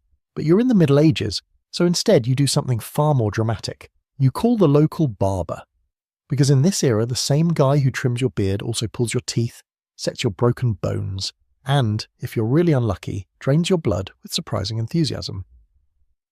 Welcome to medieval medicine, where almost every symptom has one solution. Get the bad stuff out. Feeling sluggish? That's too much black bile. Depressed? Your phlegm's out of balance. Got a weird rash on your arm? That'll be the excess yellow bile, clearly. The body, according to the ancient theory of humours, was governed by 4 bodily fluids: blood, phlegm, black bile, and yellow bile. All health problems came down to an imbalance among them. Restore balance and you're good to go, in theory, so your local doctor Immeriskim. And we're using that term very loosely, might diagnose you by examining your urine, your tongue, or your general vibe. Diagnosis complete, he prescribes a round of purging, or bleeding, or both. Bloodletting was one of the go-to treatments, and it was exactly what it sounds like. They cut you open and let you drip. Carefully, of course. They didn't want to kill you, just drain enough to balance out your overachieving fluids. The bleeding wasn't random. Physicians used charts that matched diseases to veins, zodiac signs to body parts, and phases of the moon to treatment windows. Got a headache while the moon's in Aries? Perfect time to bleed the temple. Fever while Mars is ascendant. That'll be the forearm. Medicine was basically astrology with a knife. And if you weren't bleeding, you were purging. Laxatives and emetics were the next best thing. Out is better than in was the unofficial motto of the medieval health industry. Your treatment might involve a strong herbal brew, wormwood, senna, or even aloe to get your bowels moving. Fast. Did it help? Maybe. Or maybe it just gave you additional symptoms for your doctor to treat with more purging. A vicious cycle of evacuation. Then there were the poultices. You'd mash together herbs, breadcrumbs, wine, lard, and whatever else looked vaguely medicinal, then slap it on the problem area. Got a cough? Try a chest plaster of mustard and pig fat. Inflammation? Try onions and honey. It was messy, unpredictable, and deeply pungent. But perhaps no treatment is more classically medieval than leeches. These little slimy friends were a favourite for bloodletting, especially in more delicate areas. Doctors would apply them to the temples, arms, or even more intimate zones, believing that leeches knew where to draw the bad blood. They were expensive too. Some monasteries raised them in special ponds and sold them to towns across Europe. A monk's side hustle, yo. If you will, here's a fringe detail to ruin your dreams. One 14th century medical text recommended inserting a live weasel into the bed of a woman experiencing difficult childbirth. The logic? The weasel, being symbolically slippery, would help the baby slide out. There is zero evidence this worked, but someone wrote it down, and that means someone probably tried it. Humanity is nothing if not creative under pressure. But not all medieval medicine was terrifying. Some herbal remedies were genuinely effective. Willow bark for pain relief, basically pre-aspirin, peppermint for indigestion, honey for wounds. Monasteries kept detailed herbals, carefully tending medicinal gardens full of sage, yarrow, fennel, and chamomile. And midwives, though often untrained by formal standards, had centuries of collective knowledge about pregnancy, birth, and postpartum care. Their practices were rooted in observation, intuition, and a whole lot of whispered wisdom passed from one woman to another. Hospitals, too, were more about care than cure. Run by religious orders, these were places where the sick, poor, or elderly could rest, pray, and receive food and basic treatment. The goal wasn't necessarily recovery. It was to comfort you while God decided whether you were going to pull through or not. Nurses were often nuns, beds were shared, sanitation was optional, but the intentions were there, and that counts for something. Scholars still debate how effective medieval medicine really was. Some argue that while treatments were based on flawed theories, the act of care, rest, food, touch, could have a healing effect in itself. Others point out that without knowledge of bacteria, viruses, or proper sanitation, many treatments did more harm than good. It's a tough call. For every patient who got better with rosemary and honey, there was someone bled into oblivion over a mild fever. And yet people kept seeking help, because no matter how crude or questionable the method, the desire to feel better was universal. Medieval folks weren't stupid. They knew what pain was. They recognized patterns. They observed, experimented, and tried their best with what little they had. They didn't have microscopes, but they had curiosity. And sometimes that was enough to push medicine forward by a few hard-earned inches. So tonight, as you reach for a bottle of ibuprofen or schedule a checkup with a board-certified professional, give a quiet nod to your medieval ancestors. They walked so you could get a flu shot. They bled, literally, so you could get lab tests, antibiotics, and a diagnosis that doesn't involve the moon. And if you ever feel unwell, just be glad no one's reaching for a weasel. You hear them before you see them, boots shuffling down the alley, the clatter of a staff, the faint jingle of something metallic. When the figure steps into the open, children scatter. Shopkeepers close shutters, and even the stray dog backs away. It's not the Black Death itself, but the next best thing, a plague doctor. He's dressed in a long, dark robe, gloves, a wide-brimmed hat, and most famously, that terrifying beaked mask. It looks like something out of a horror movie, or a really avant-garde bird-themed masquerade ball. But in the 14th century, this outfit is serious business. It's medieval PPE, personal plague equipment, and it says, "I'm here to help," probably. The plague doctor wasn't always a doctor in the formal sense. Often, they were hired by towns in a state of panic, desperate to do something. Sometimes they were actual physicians, sometimes just anyone willing to get close to the dying. Either way, they were expected to treat the sick, record deaths, and try not to keel over themselves in the process. The costume? Not for style. It was an early attempt at biohazard protection, based on the best medical theory of the time, miasma. That theory again. Miasma, the belief that diseases were spread through bad air, foul smells, invisible poison floating in the wind. So the long beak on the mask wasn't ornamental, it was functional. Plague doctors stuffed it with sweet-smelling herbs, spices, flowers, and vinegar-soaked rags. Lavender, mint, camphor, rose petals, anything strong enough to cover the stench of decay and hopefully purify the air before it hit their nostrils. Think of it as medieval Febreze shoved into a giant leather nose. The rest of the outfit was equally intentional. Waxed leather or oilcloth garments covered the body head to toe to prevent infection particles from clinging to the skin. Gloves, boots, and a wide-brimmed hat completed the look.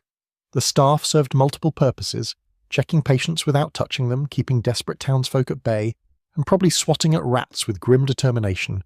If nothing else, the whole ensemble created distance, emotional, physical, and spiritual. If you saw the beat coming, you knew death wasn't far behind.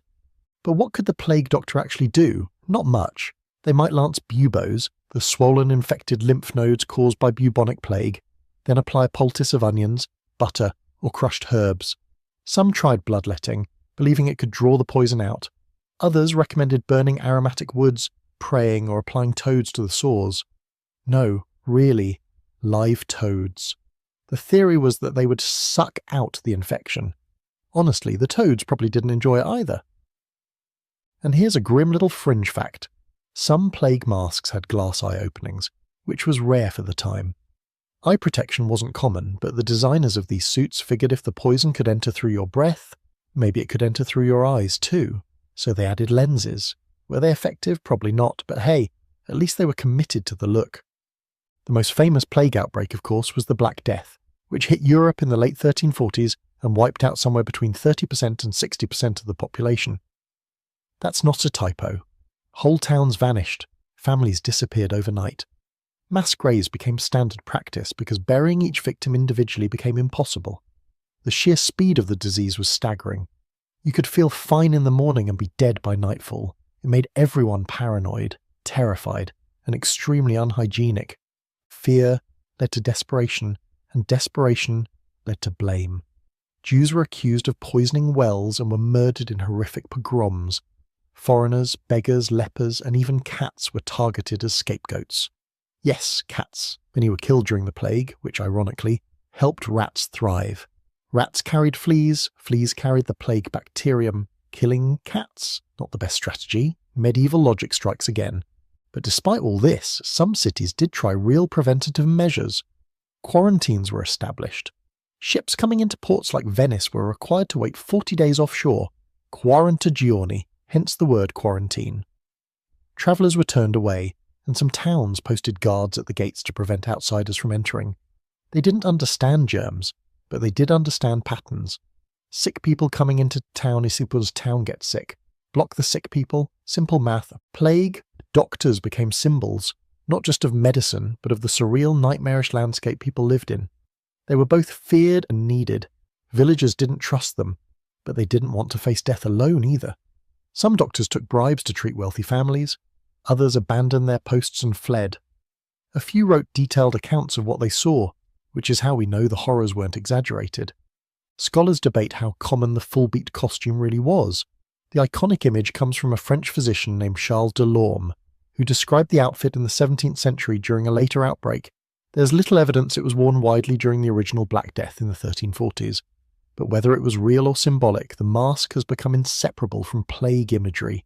A bird-faced grim reaper waddling down the alley with a bouquet of mint jammed into its beak. Modern historians look back on plague doctors with a mix of horror and sympathy. Their treatments were mostly useless, their understanding was flawed, but their willingness to walk into death zones with little more than some herbs and hope, that takes a certain kind of courage, or desperation, or both. So tonight, as you glance at your digital thermometer, scroll through health blogs, or casually text your doctor with a mild concern, remember what it once meant to be treated. To open your door and find a leather-clad birdman holding a stick ready to bleed you in the name of balance and block out the smell of your suffering with a handful of lavender. And if that doesn't make you thankful for urgent care, I don't know what will. You've got a toothache again, same spot, same throbbing, same sinking feeling in your gut. You know exactly what's coming. It isn't modern dentistry, it isn't even a mildly effective herbal rinse. No, this time someone leans in with a solemn expression and says the words you've been dreading. Toothworm. That's right, according to medieval medical theory, the pain in your mouth isn't from cavities, abscesses, or infection. It's from a tiny worm burrowing into your tooth and squirming around in there like it owns the place.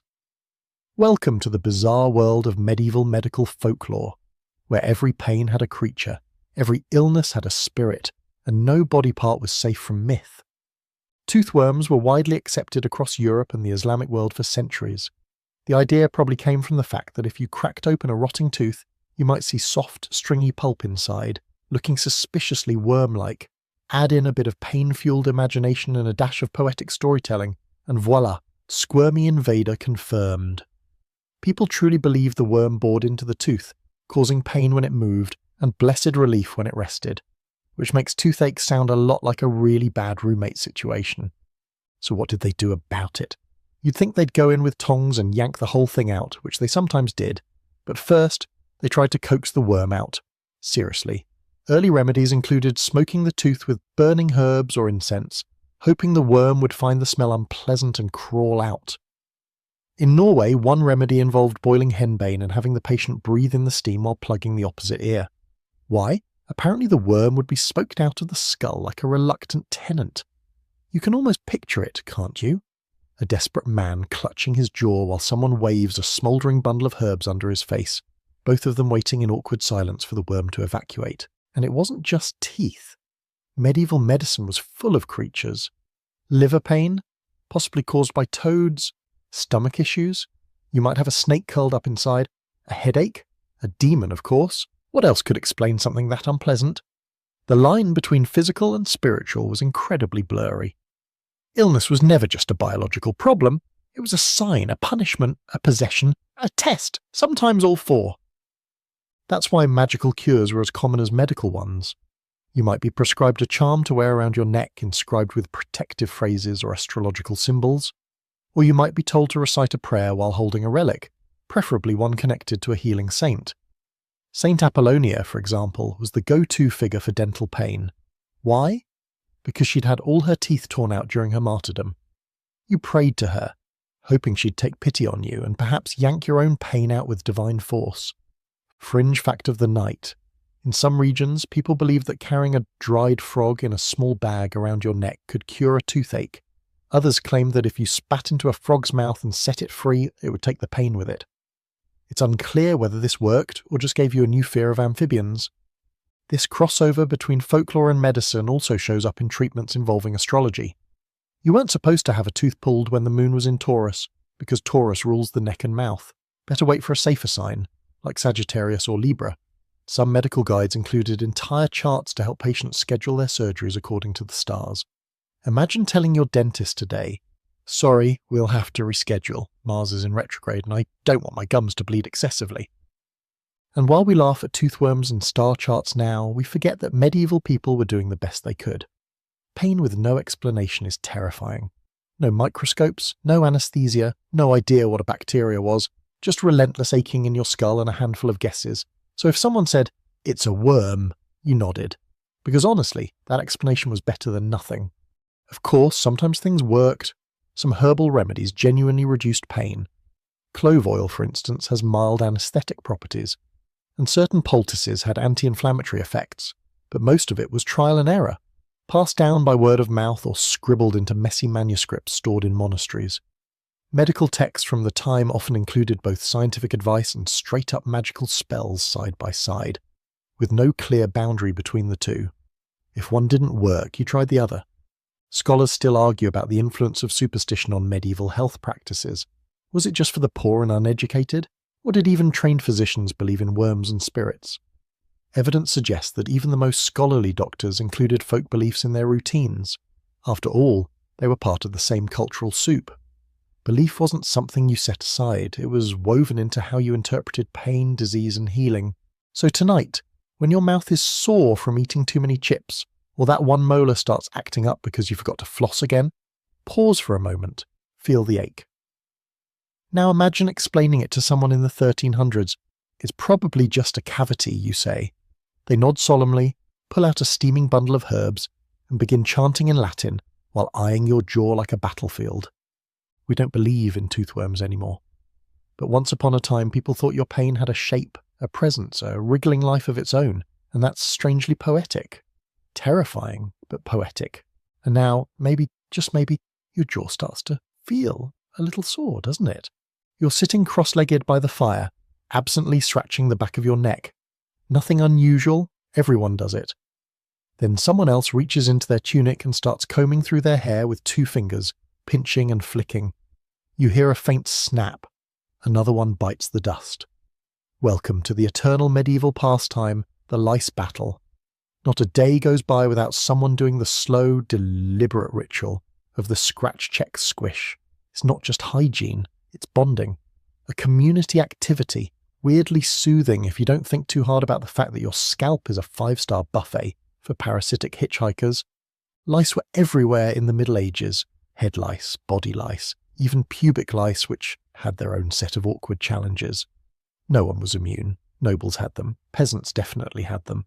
Monks had entire cloisters devoted to keeping their robes clean, which basically meant less filthy. The only group that really came close to escaping was the totally bald. But even then, you'd better check your eyebrows.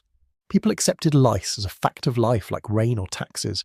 You slept in wool, wore layers year-round, and rarely washed your underclothes. All of it was prime real estate for bugs. There were even special lice combs, fine-toothed tools used to drag the little pests from your hair.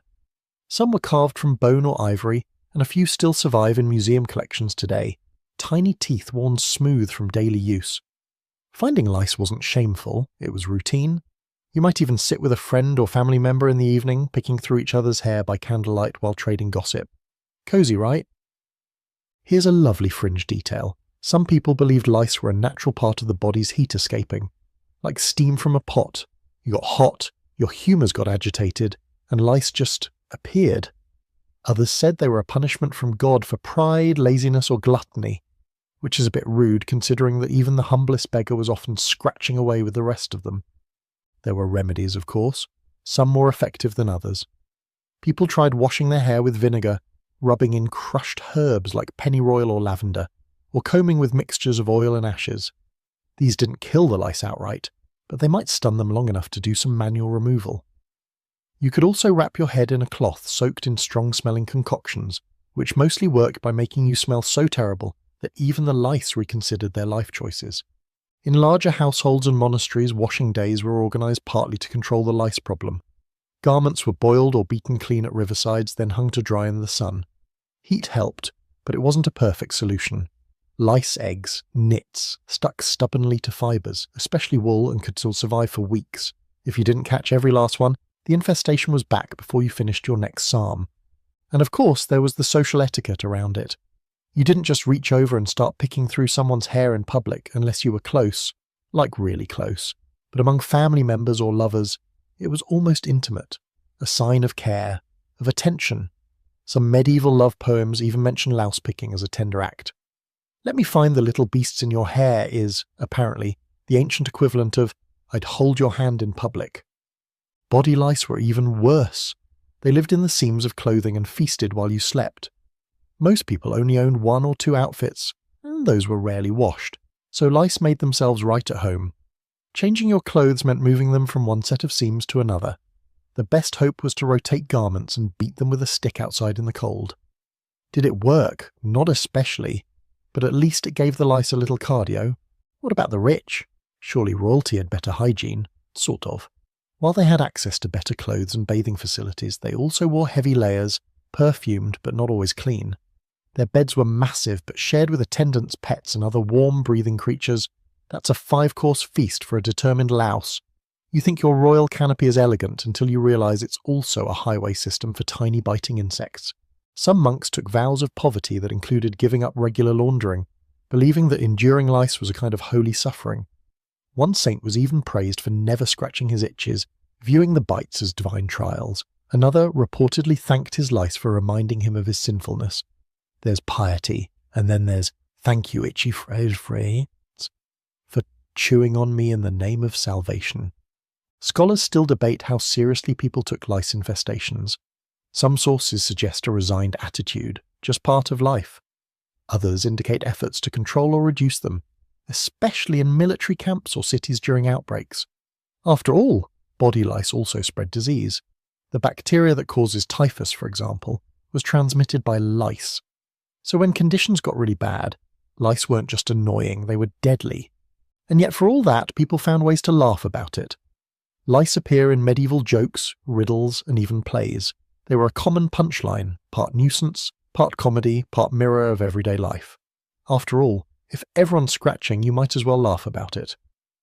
So tonight, as you lay your head on a fresh pillowcase, clean hair tucked under a blanket, no comb in sight, just know you're living in the golden age of personal hygiene.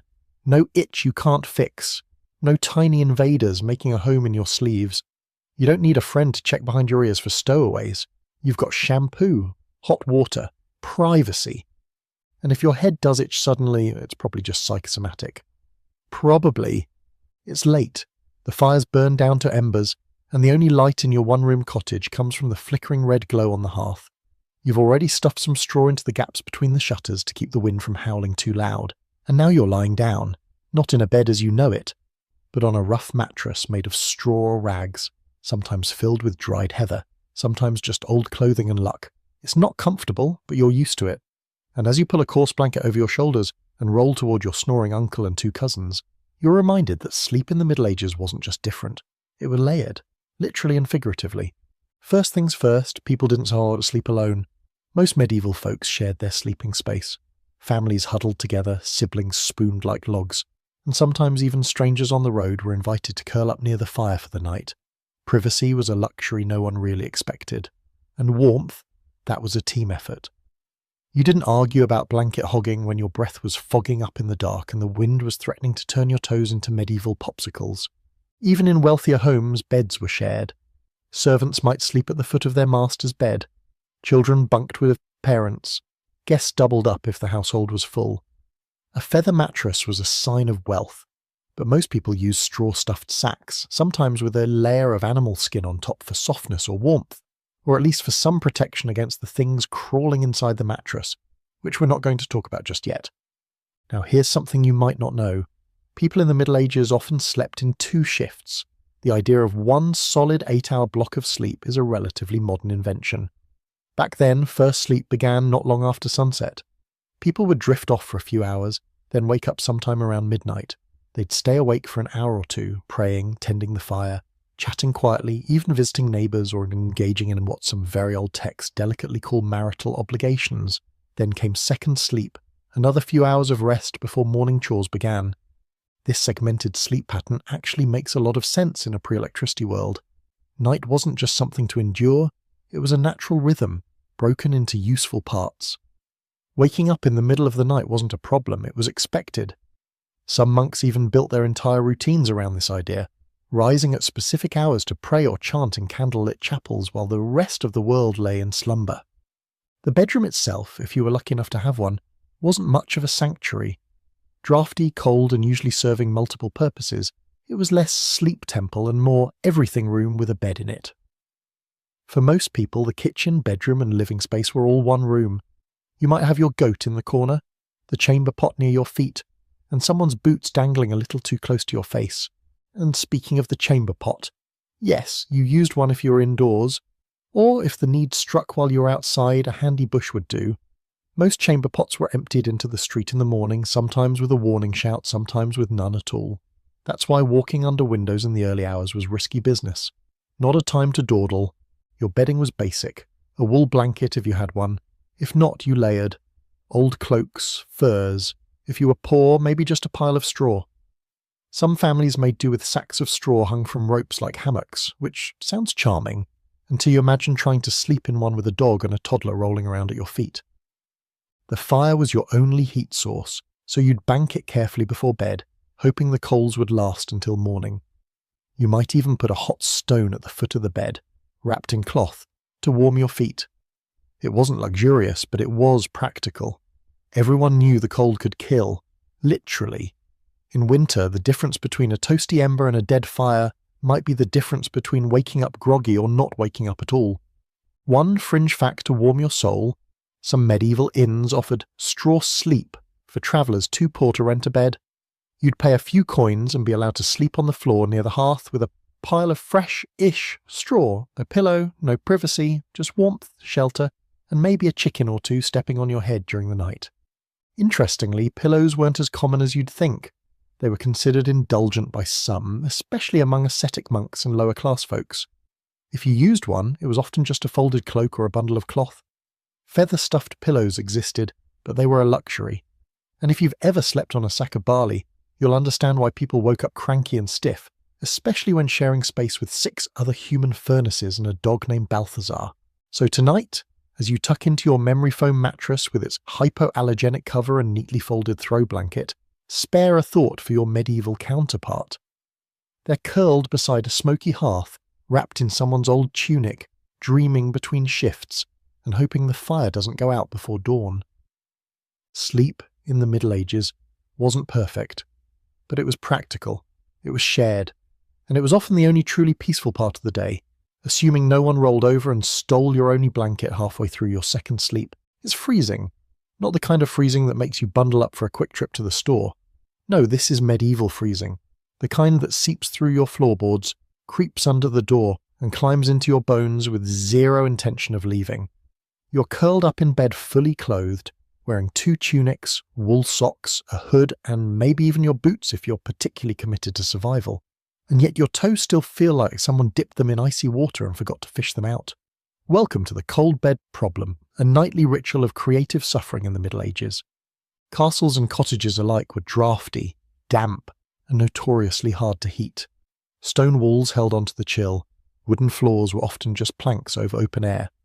That romantic 4-poster bed, a wind tunnel with curtains.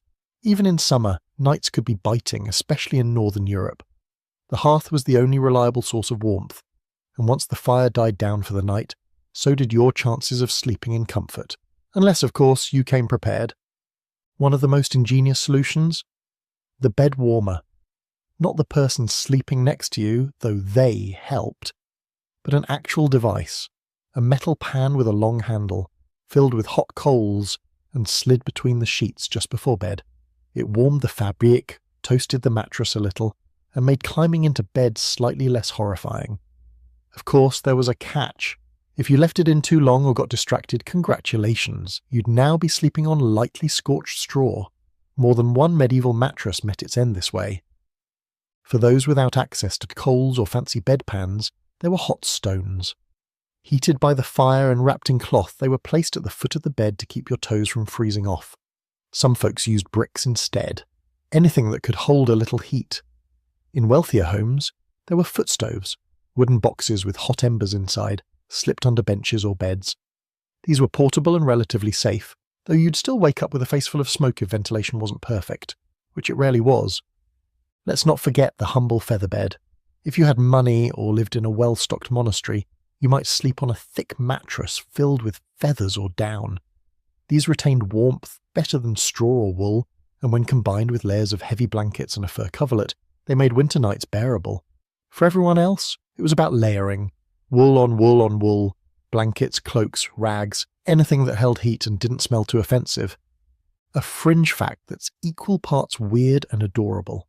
Some medieval households kept pigs or goats inside during the coldest months, not just for protection, but also for warmth. In small cottages, the animals were brought in at night and bedded down near the fire.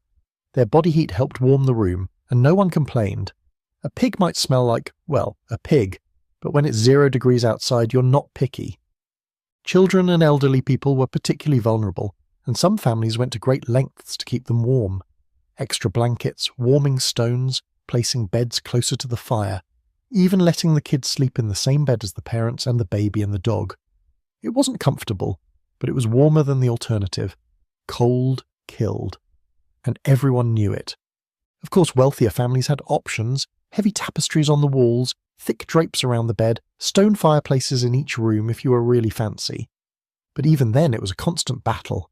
You could go to bed warm and wake up with your breath clouding in the air, frost creeping along the windows, and icicle dew-pools forming from the ceiling beams. That's not exaggeration. It happened. Especially in uninsulated towers and large halls where the fire couldn't reach every corner. And just because you were cold didn't mean you could sleep in late. The day started early. Whether you were a servant, a farmer, or a novice monk, dawn meant chores. So you rolled out of bed with numb fingers and stiff knees, pulled on a damp cloak, and shuffled toward the fire. Assuming it was still lit. If not, your first task was to coax a flame from a few stubborn embers and pretend your teeth weren't chattering loud enough to scare the cat. Scholars today still debate how people coped with this level of discomfort. Some suggest that people simply had different expectations, less about comfort, more about endurance. Others point to layered clothing and bed sharing as functional strategies that were normalized to the point of invisibility. A few argue that cold was actually seen as virtuous, especially among ascetics and monks, suffering for the soul and all that. There's even writing from medieval mystics who describe the cold as a divine gift, proof of bodily humility. But back in the real world, cold was a problem to be solved, not romanticized. Medieval people didn't embrace it. They fought it day and night, with every blanket, fire, and warm body they could find. If you couldn't afford wood, you burned dung. If you couldn't afford dung, you burned old rags or chopped up furniture. Some households gathered in the kitchen at night, not to cook, but to sleep huddled on the warmest floor in the house close to the dying hearth. So tonight, as you slip into a bed that's just the right temperature, tucked under blankets that have never caught fire, and pillows that have never shared space with a goat, take a moment to be grateful.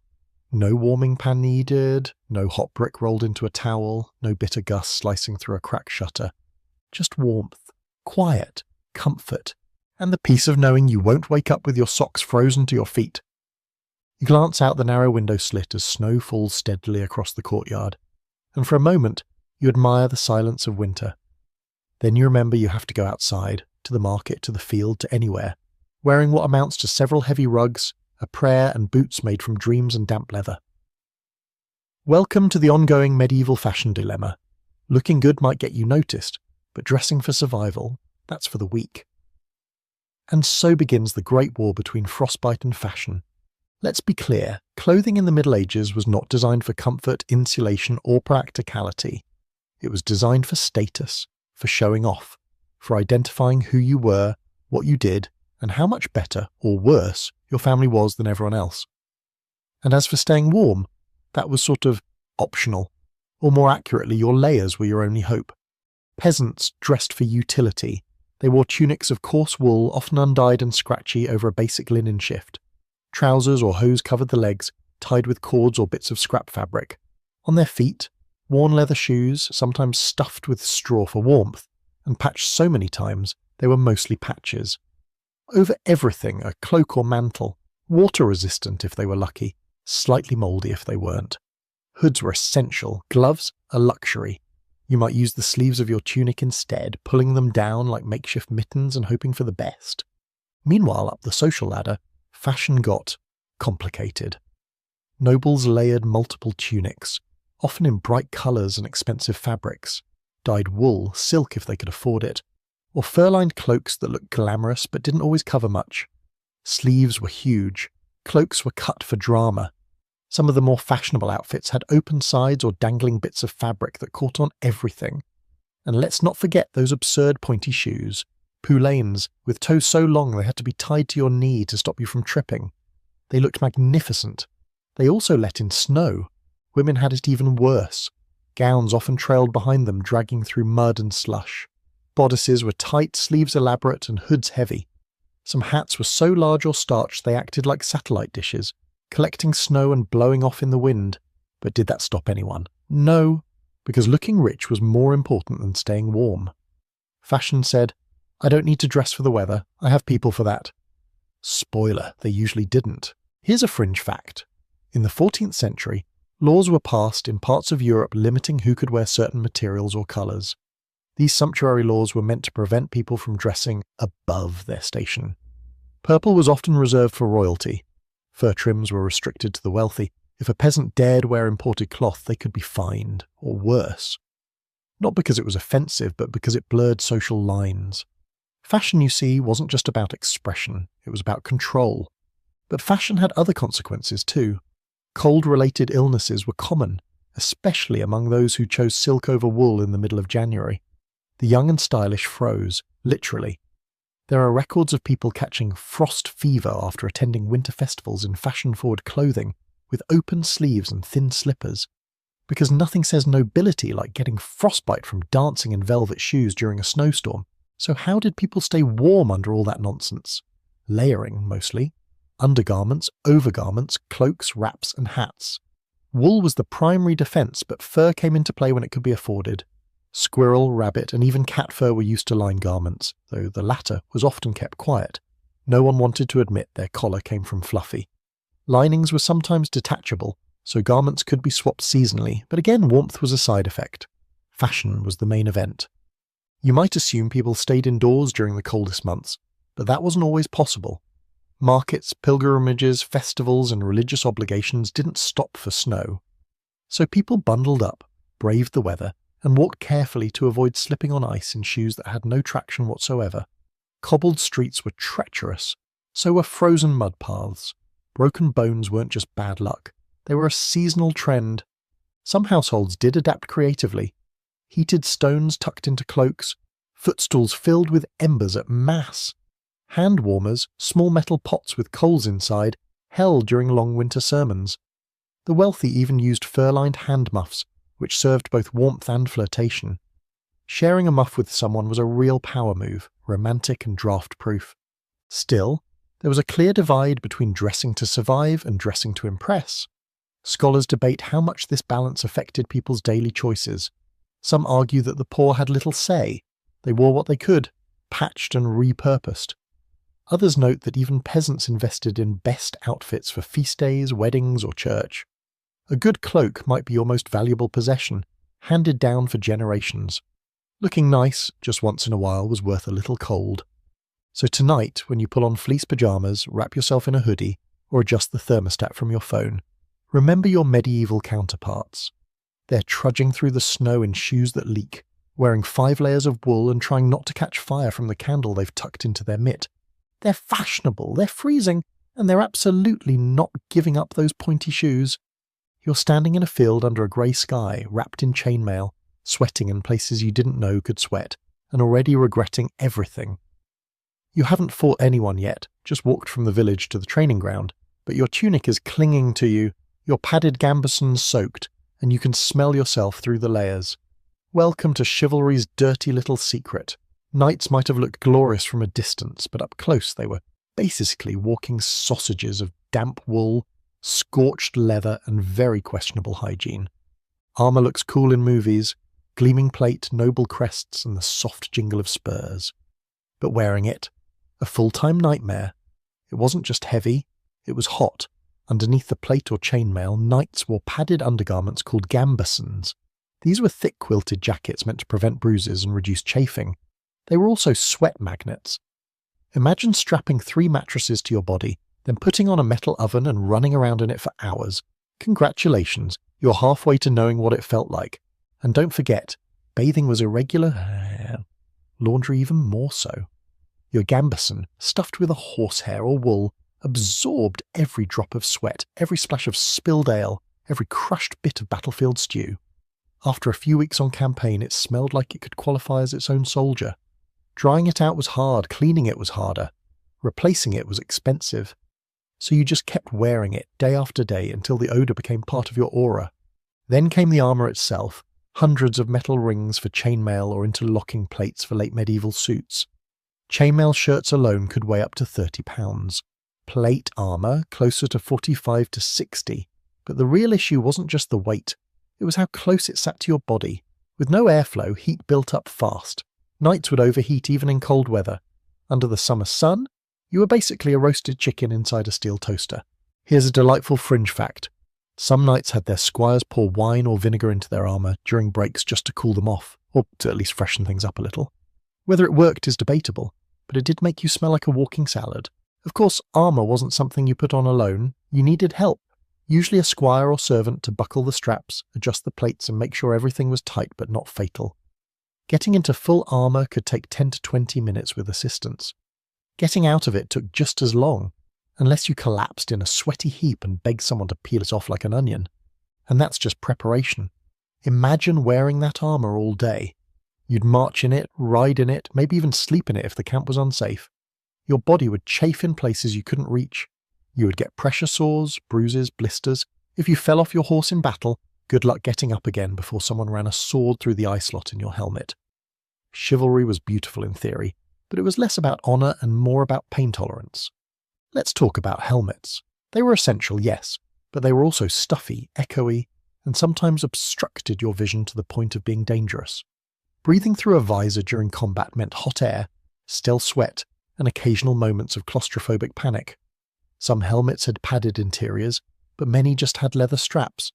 And if you wore a coif, a tight hood of mail or cloth underneath, you could feel your brain slowly poaching. Knights did carry small cloths or armpit towels to wipe themselves down during rest. But the concept of hygiene was loose. Washing wasn't a priority on campaign. You might go weeks without a proper bath. Drinking water was scarce. LA was more common. The result? Dehydrated, overheated, half-drunk knights with BO that could probably qualify as chemical warfare. And yet armour was status. The shinier, the better. Knights polished their gear obsessively, not just to prevent rust, but to show off wealth and prestige. Some armour was even gilded or etched with intricate patterns. Function and fashion collided, because if you were going to die in a field somewhere, you might as well look impressive doing it. What about women? They didn't wear armour in battle generally, but noble women riding long distances wore layers of stiff wool and fur, often under heavy cloaks. Not exactly breathable. Long sleeves dragged through mud. Petticoats clung with sweat. It was hard to look dignified while trying to scrape horse droppings off your hem with a twig. Still, fashion demanded it. There's a scholarly debate about whether medieval people even noticed the stink. Did they become nose-blind or did they actively work to mask it? Probably both. Knights sometimes carried sachets of herbs tucked into their clothing, and a few courtly manuals recommend airing out garments and wiping down after battle. But honestly, most people were too exhausted to care, and bathing was risky. Knights rarely stripped down completely, especially in the public bathhouses. Vulnerability wasn't just physical, it was social. Instead, they might get a dry wash with a damp cloth or dab perfumed water on their face and neck. Was it enough? Not remotely, but it was something. So tonight, as you slip into clean pyjamas, maybe after a hot shower and a little spritz of deodorant, imagine climbing into bed after 10 hours in a steel shell soaked with sweat, mud, horsehair, and battlefield funk. Imagine peeling off a gambeson that stands upright on its own. Imagine the relief. And then, imagine having to do it all over again tomorrow. Chivalry wasn't dead, it just smelled really, really bad. You're minding your own business, trying to sell onions at the market, or maybe care to just enjoy your very dry bread in peace, when suddenly there's a commotion. A crowd gathers near the town square. Someone's being dragged by the elbow, pushed onto a wooden platform and forced to sit on a narrow bench with their arms clamped into a wooden frame.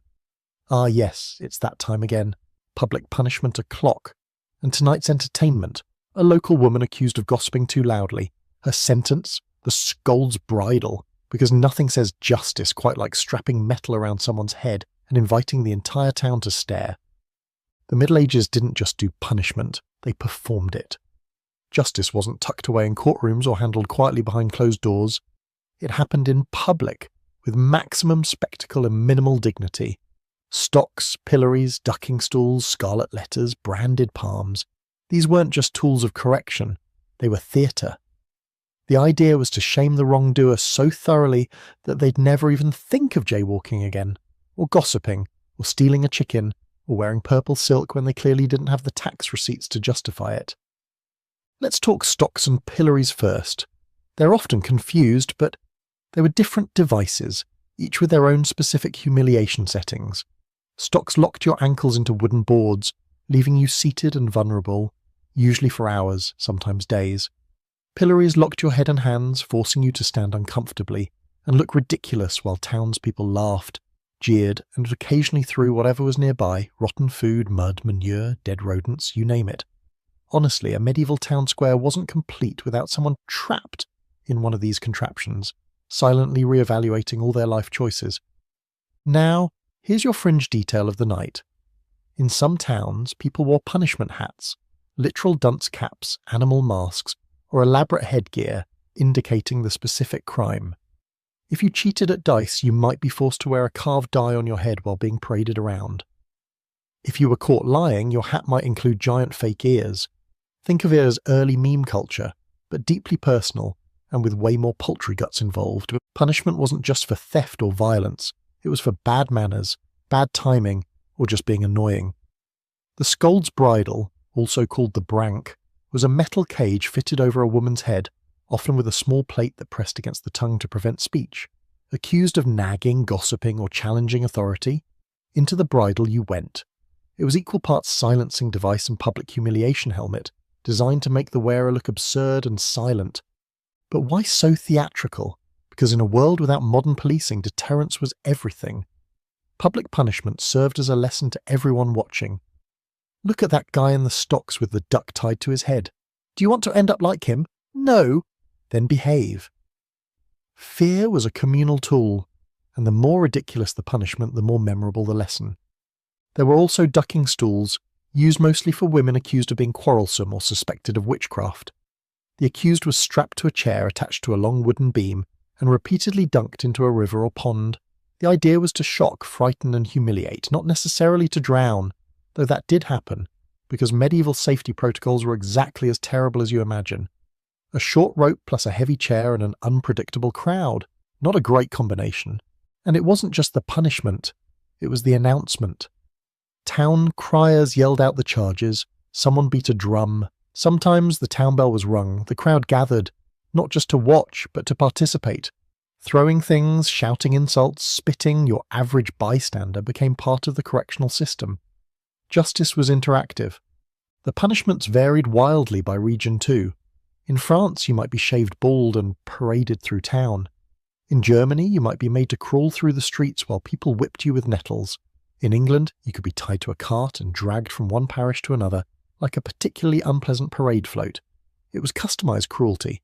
There's a scholarly debate about whether these punishments were effective or just theatrical nonsense. Some argue that public shaming had a strong deterrent effect in tight-knit communities. Others say it bred resentment and social division. What's clear is that these punishments were visible. There was no hiding. No one quietly paid a fine and moved on. You wore your mistake, sometimes literally. And it wasn't just about punishment, it was about reputation. In a world where social standing was everything, being seen in the stocks could ruin your chances of marriage, employment, or even basic respect. A noble in the stocks, a scandal, a priest in the bridle, a crisis, a miller with fake donkey ears. Well, he did overcharge for flour last week, didn't he? Of course, not everyone saw these acts as justice. Some victims were wrongly accused, targeted for political reasons, or just unlucky. A woman with strong opinions, a traveller who didn't know the local customs, a teenager who insulted the wrong merchant's hat. For every rightful punishment, there was likely an unfair one. But the crowd rarely cared. Public punishment wasn't about fairness, it was about performance. So tonight, as you scroll past someone's awkward social media post or read a heated comment thread, remember, public shaming isn't new. It just used to involve wooden devices, bruised apples, and your neighbours screaming shame until their voices cracked. And if you ever feel embarrassed about something you did today, just be glad no one tied you to a stool and dipped you in a river while playing the lute. You walk into the tavern, the door creaking on swollen wooden hinges, and you're immediately hit by the smell. A bouquet of smoke, sweat, stale beer, wet dog, and something faintly resembling pickled onions, but angrier. The air is thick with warmth and noise. Boots stamp the rush-covered floor, mugs clink, and someone in the back is trying badly to play a lute. Welcome to your local medieval pub, equal parts chaos, comfort, and communicable disease. It's not glamorous, but it's home. For a few hours, anyway. Taverns, inns, and alehouses were the beating heart of social life for much of medieval Europe. They weren't just about getting drunk, although yes, that happened a lot. They were places to meet, talk, eat, deal, argue, and sometimes sleep, but only if you were desperate or poor enough to call a bench a bed. If you were a peasant with a little coin or a merchant passing through, this was your gathering space, your rumour mill, your dining room, and occasionally your boxing ring. The drink of choice was ale, not just because it was tasty, but because it was safer than water. Clean drinking water wasn't exactly abundant, especially in crowded towns. So people drank ale, even for breakfast. It was dear. It was low in alcohol, small ale, as it was called, and even children drank it.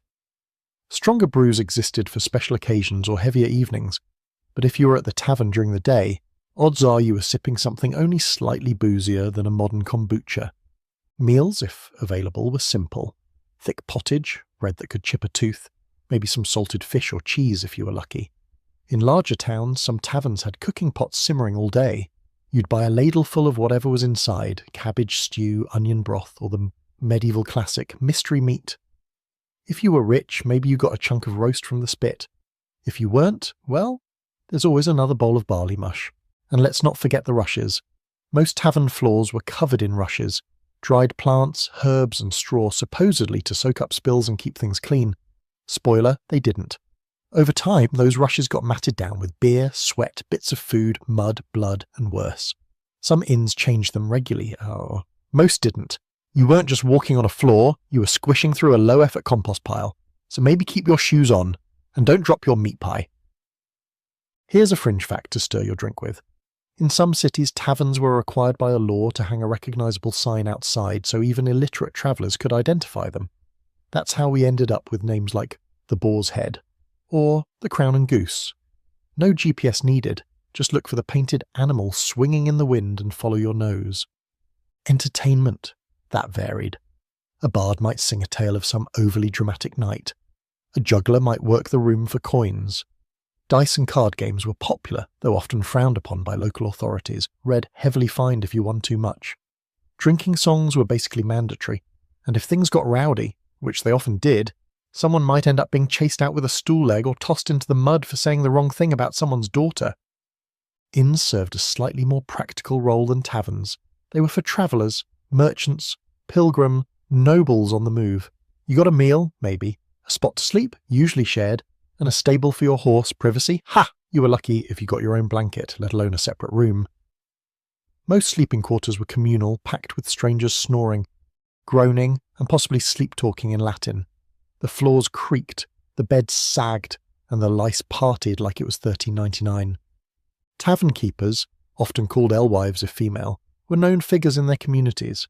They brewed the ale, served the food, and kept order with a wooden spoon or a glare sharp enough to stop a brawl mid-swing. Alewives were even subject to quality inspections.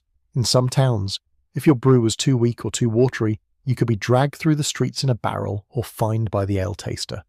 Yes, ale taster was an official job. And yes, people probably fought over who got to do it. Not all was merry. Of course, fights were common, theft happened, and taverns were often blamed for corrupting the moral fibre of communities. Preachers railed against them. Laws tried to limit their hours, but people kept coming. Because where else could you get a warm seat, hot drink, and listen to a toothless bard scream-sing about dragons? Scholars today debate the role taverns played in shaping social structures. Were they equalising spaces where all classes mingled? Or deeply stratified venues where peasants stuck to the back tables while nobles slummed it in disguise? The evidence says both. Depending on the region and the century, taverns could be melting pots or social minefields.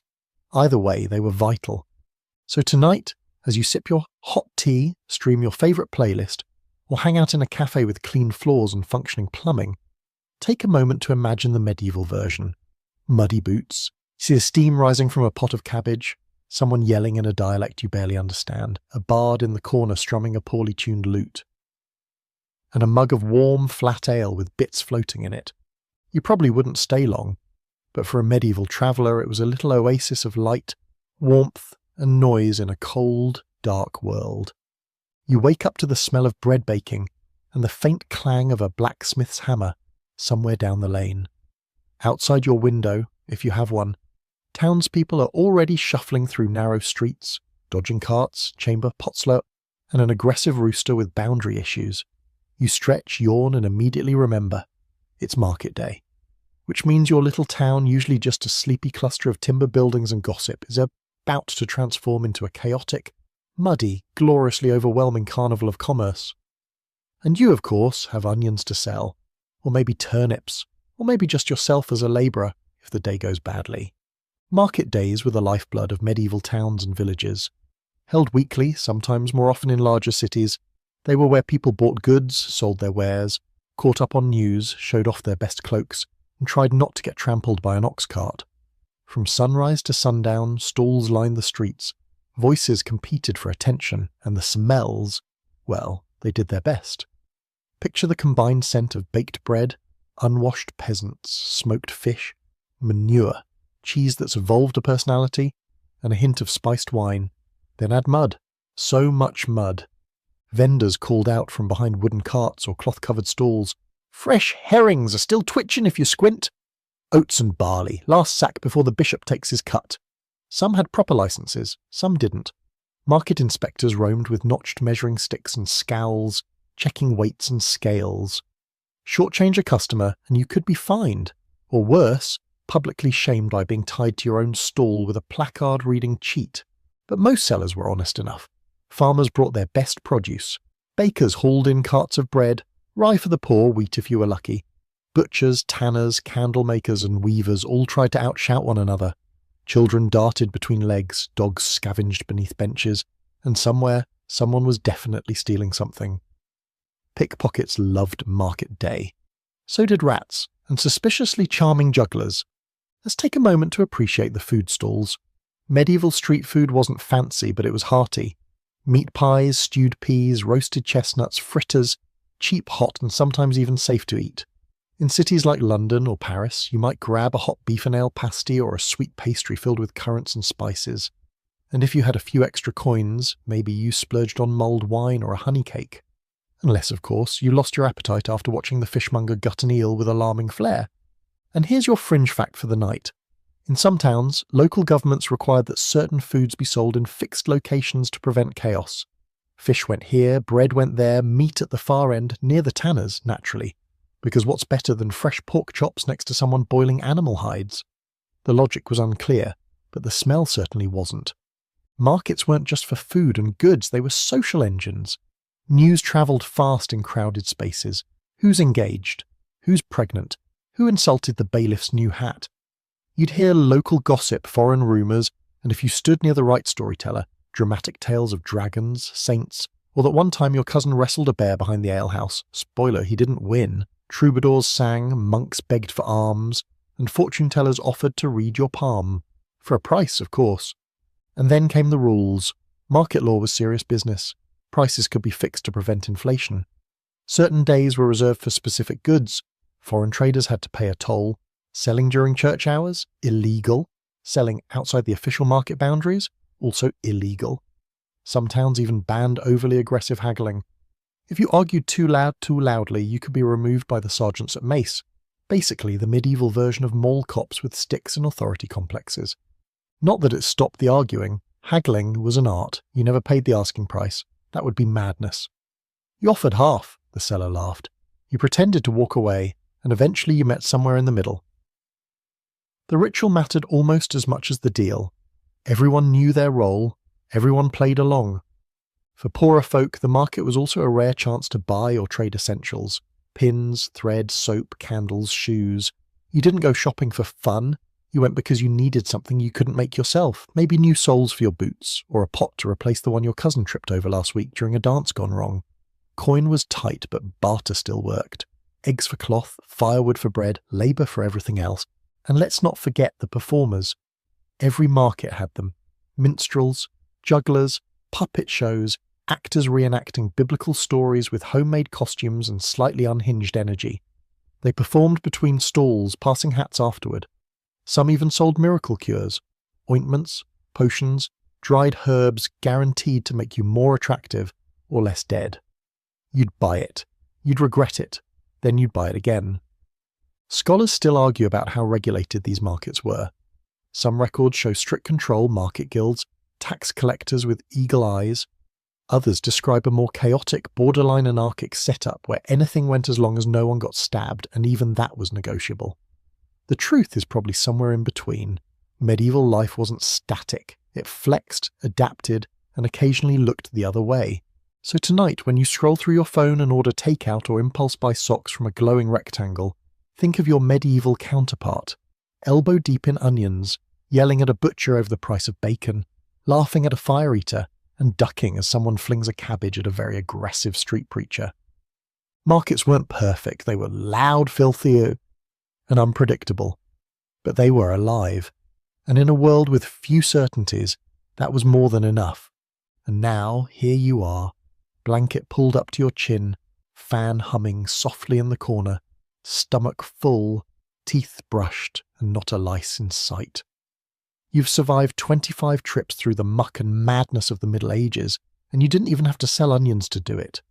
From sweating in plate armour to freezing in drafty cottages, from scolds' bridles to chamber pots, you've wandered through the strange, stinky, occasionally poetic rhythm of a world that feels impossibly far away, and yet oddly familiar. Because as much as we chuckle at the toothworms, shudder at the sleeping arrangements, or marvel at the plague doctor's bird cosplay, the truth is medieval people weren't so different. They still worried about their health, fretted over bad breath, argued with neighbours, and tried desperately to stay warm in the winter. They fell in love. They got into petty arguments. They danced when no one was looking, hopefully. They did the best they could with the knowledge they had, which, let's face it, sometimes involved vinegar-soaked sponges and goat-fat poultices. And sure, maybe they didn't have running water or central heating or antibacterial soap, but they had hot bread. They had laughter. They had community and stories and a sense that even in the mud and mess, life was worth celebrating, even if it smelled like boiled cabbage most of the time. So as you drift off tonight, give a little mental nod to those unsung heroes of the itchy, smoky, slightly fermented past. The turnip seller with a dream, the knight with chafing armour, and absolutely no deodorant, the alewife with a spoon in one hand and justice in the other. They walked so you could binge documentaries and complain about slow Wi-Fi. And now, finally, your journey is complete. You've earned this sleep. Deep, warm, and beautifully modern. May your dreams be lice-free, your bedsheets crisp, and your chamber pots non-existent. End of script. Sweet dreams.